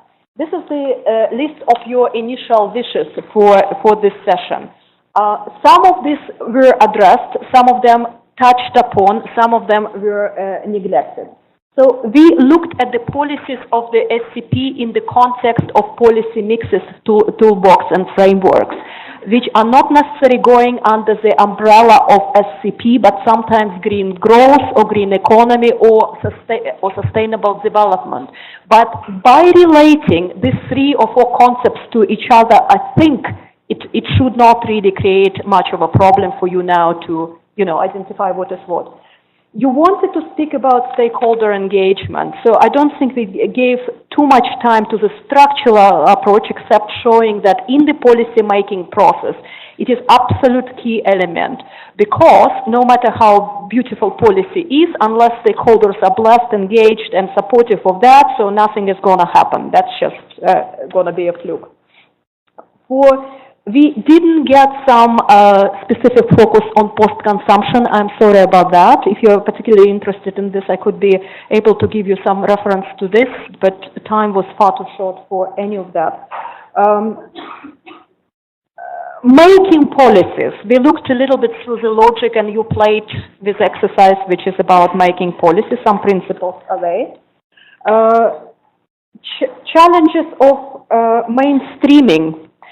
The whole exercise this afternoon was very much about that, right?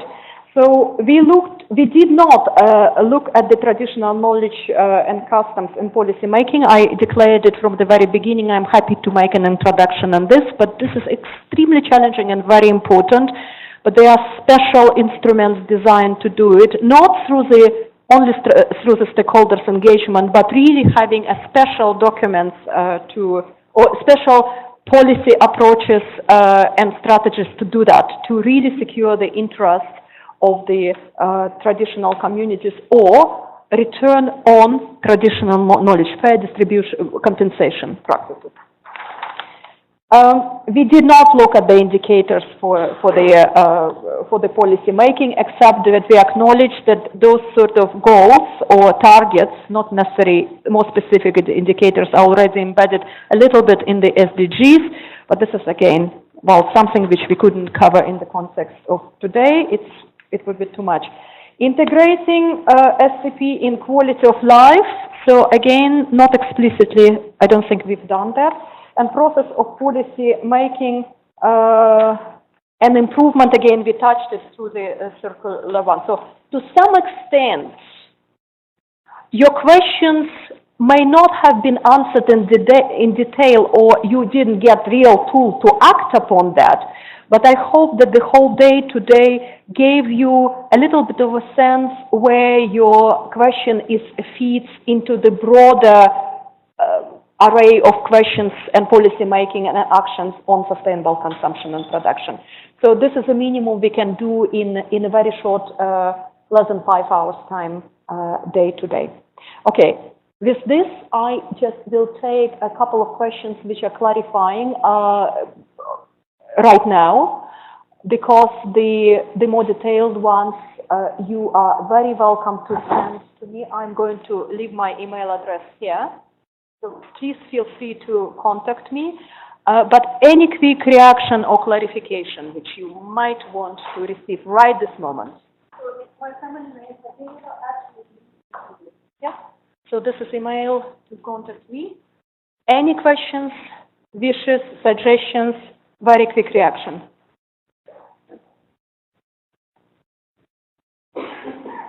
All is clear? Okay, so we can have a quick interaction if you want in any other form afterwards. I would like to thank you very much for your resilience. It's a 5th day of a very tough week. It's hot, it's challenging. You started half an hour earlier than it was anticipated. Thank you very much for that. And I look forward to interacting with you in the future.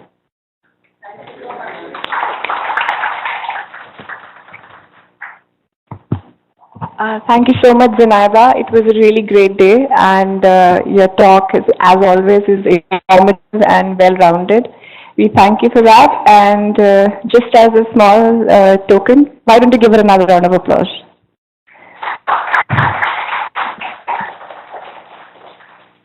We would now like to move on to the last session of the day. The presentations that we asked of you, a 1-minute talk or a slide that you may have created. So everybody who's created a slide, have they provided it to me? Yes or no? You have all given it to me, right? Nobody, you haven't. So let's start with the ones I have, and as we move along, then you can provide the same to me later.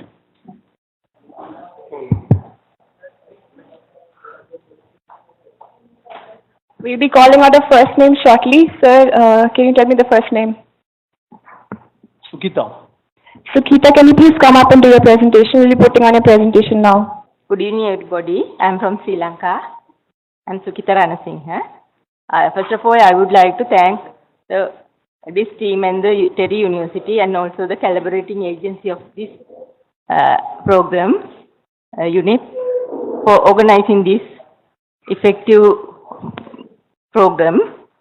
And also I would like to thank the given opportunity for this and also all the participants. Without you, this is not so success. And according to the knowledge gained through this program, especially in the first 4 days, the SPC mean as sustainable consumption means for me, we all are consumers for birth to death. We consume natural resources from the beginning and up to death for in the source of need of our basic needs for transportation, housing, food, etc., ensuring the better quality of life. Simultaneously, we have to consider the quality of life of the future generation just a second. also. Can we ask the people over here to please listen to her, because this is an important bit, and if you could please all stop talking. Thank you. At the same time, you have to consider the quality of life of the future generation also. In order to do that, we have to change our way of consuming natural resources and resources by moving towards a more sustainable pattern of consumption. Thank you very much for all of you. Thank you.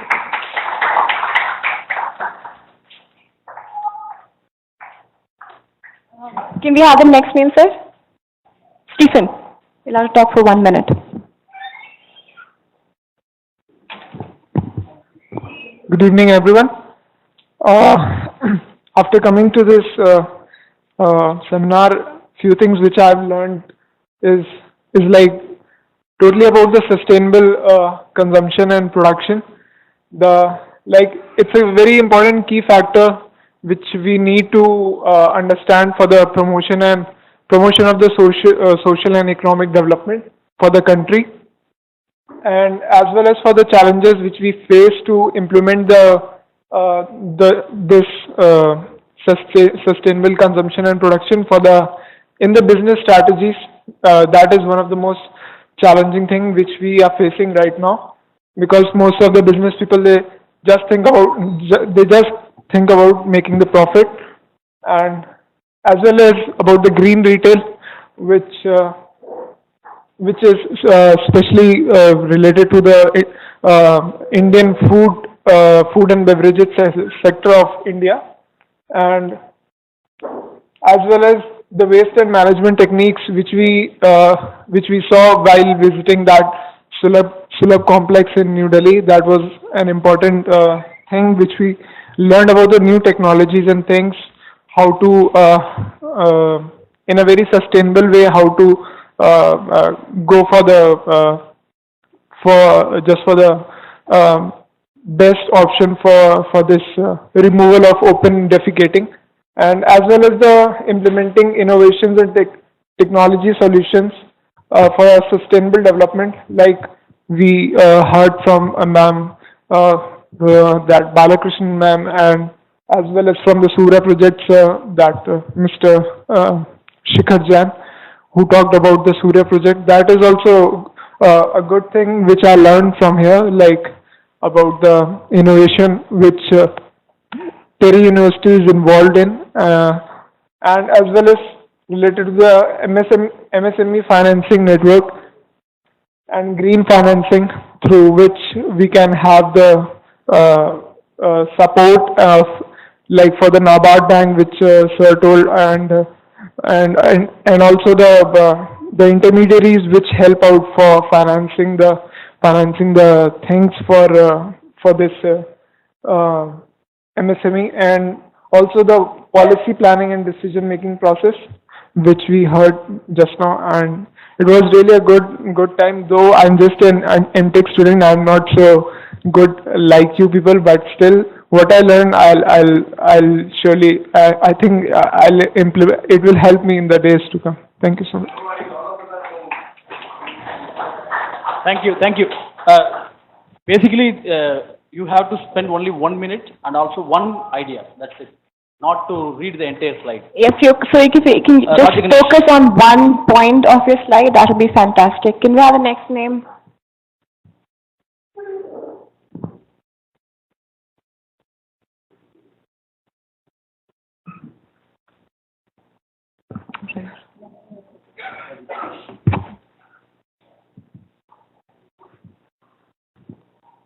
Good evening.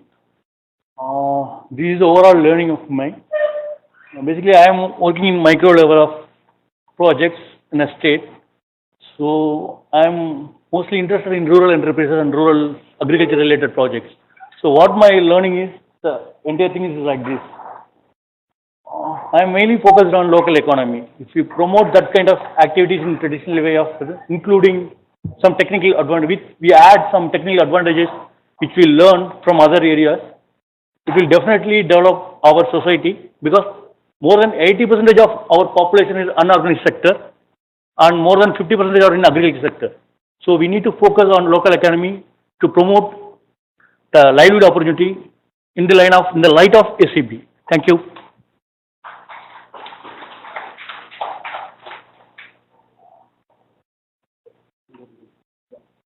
Rajkumar.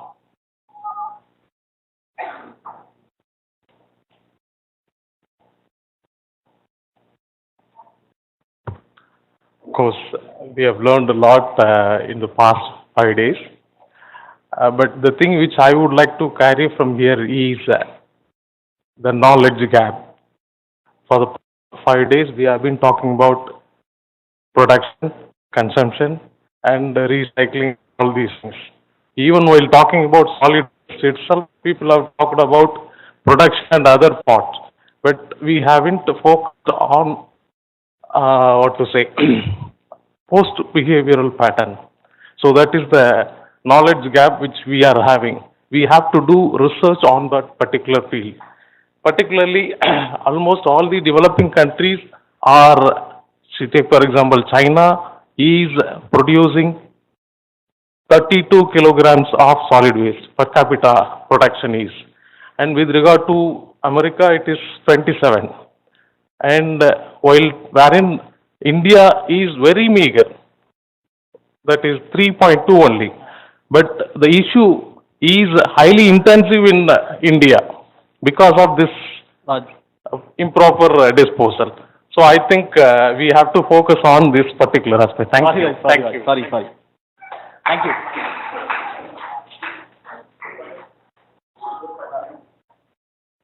Rabindra.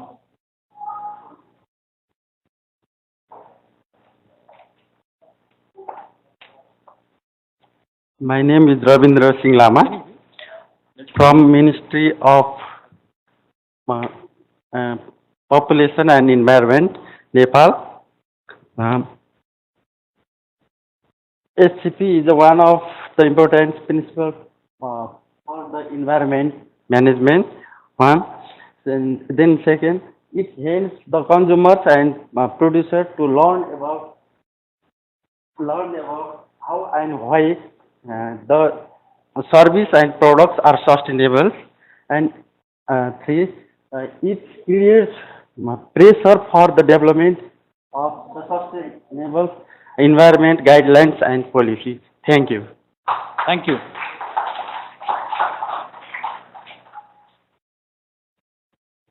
P.R. Sharma.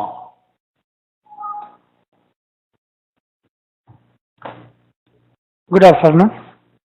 I'd like to thank BLISS School and the team for the opportunity given here. It is not possible for me to summarize by learning 5 days learning. So I just say we have learned a lot of things, and when we way back home, we'll practice what we have learned at BLISS school. Thank you.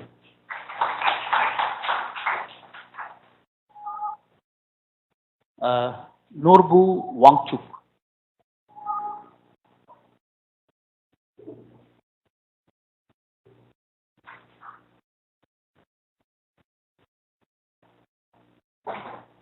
Good afternoon, everyone. Over the 5 years, no, we learned quite a lot. I will not be able to say.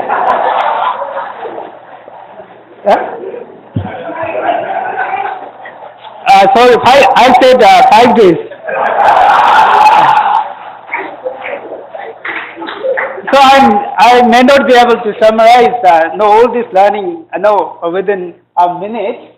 However, I will take the good things about sustainable consumption and production, and especially I come from curriculum academic, so I will try and see what we can integrate, what we can incorporate, what we can strengthen and consolidate in curriculum. So these sustainable consumption and production can easily find place in school curriculum, but we have to see how much, in what level, so that way will work out. Thank you so much. Thank you very much.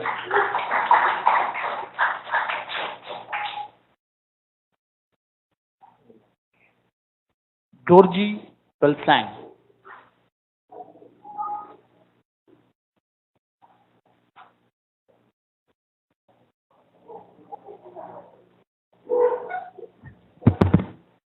Hi, good afternoon.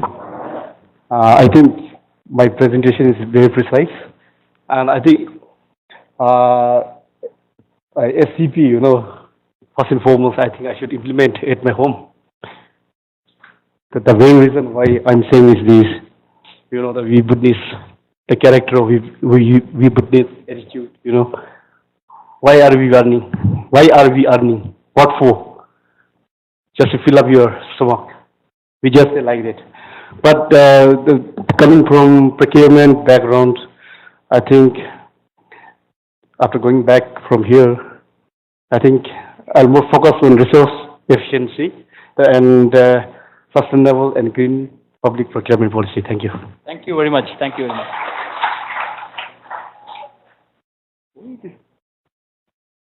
DAC Guru Singh.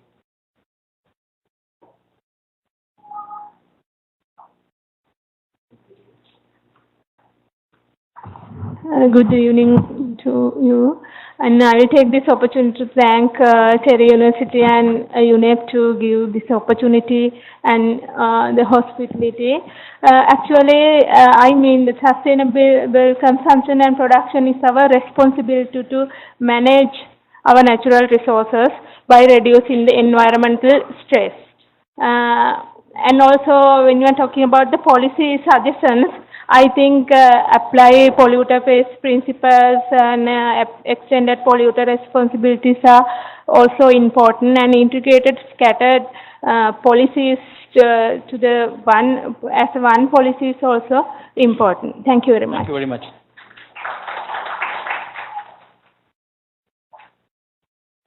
Deki.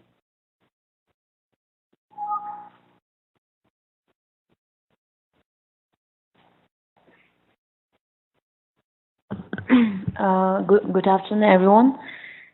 Here, actually, I've done my degree in environmental studies, so it's a refreshment for me also. So, the main one that we have to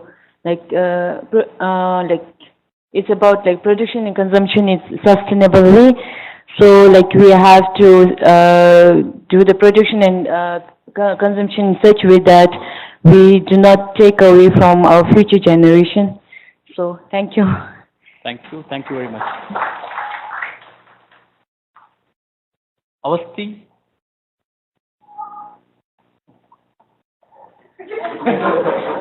Only one idea we need. 1 minute, yeah. Respected all the participant and organizer team. what I have learned, I cannot explain in one slide. But I learned the SCP is a good vehicle for the environmental management, and this time is the time of the green growth and green economy. So SCP, what SCP I learned in the BLISS school, I don't explain here. I will show in my country by applying this. Thank you.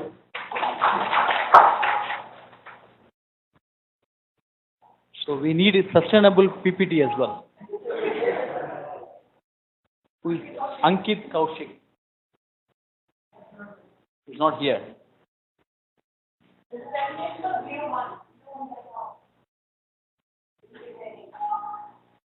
Oh God.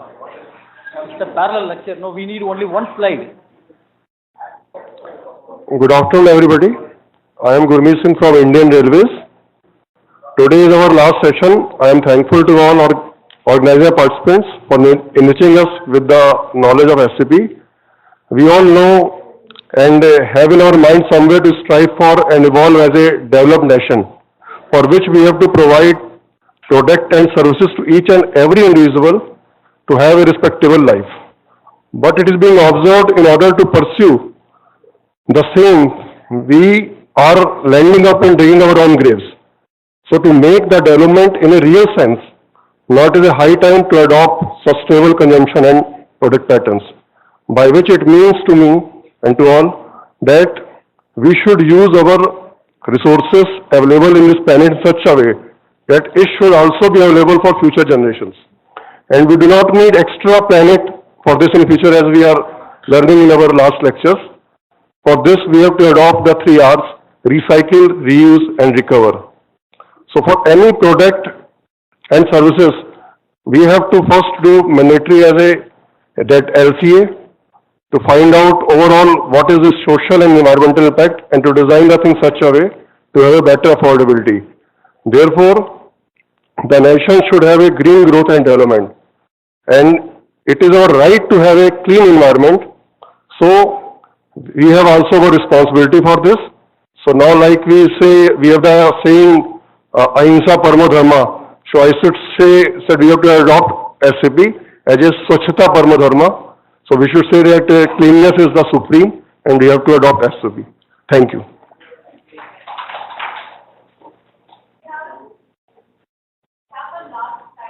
Yeah. To be there is trade-off between consumption and production. So for sustainable consumption pattern, we'll have to find out the most sustainable way for production and consumption.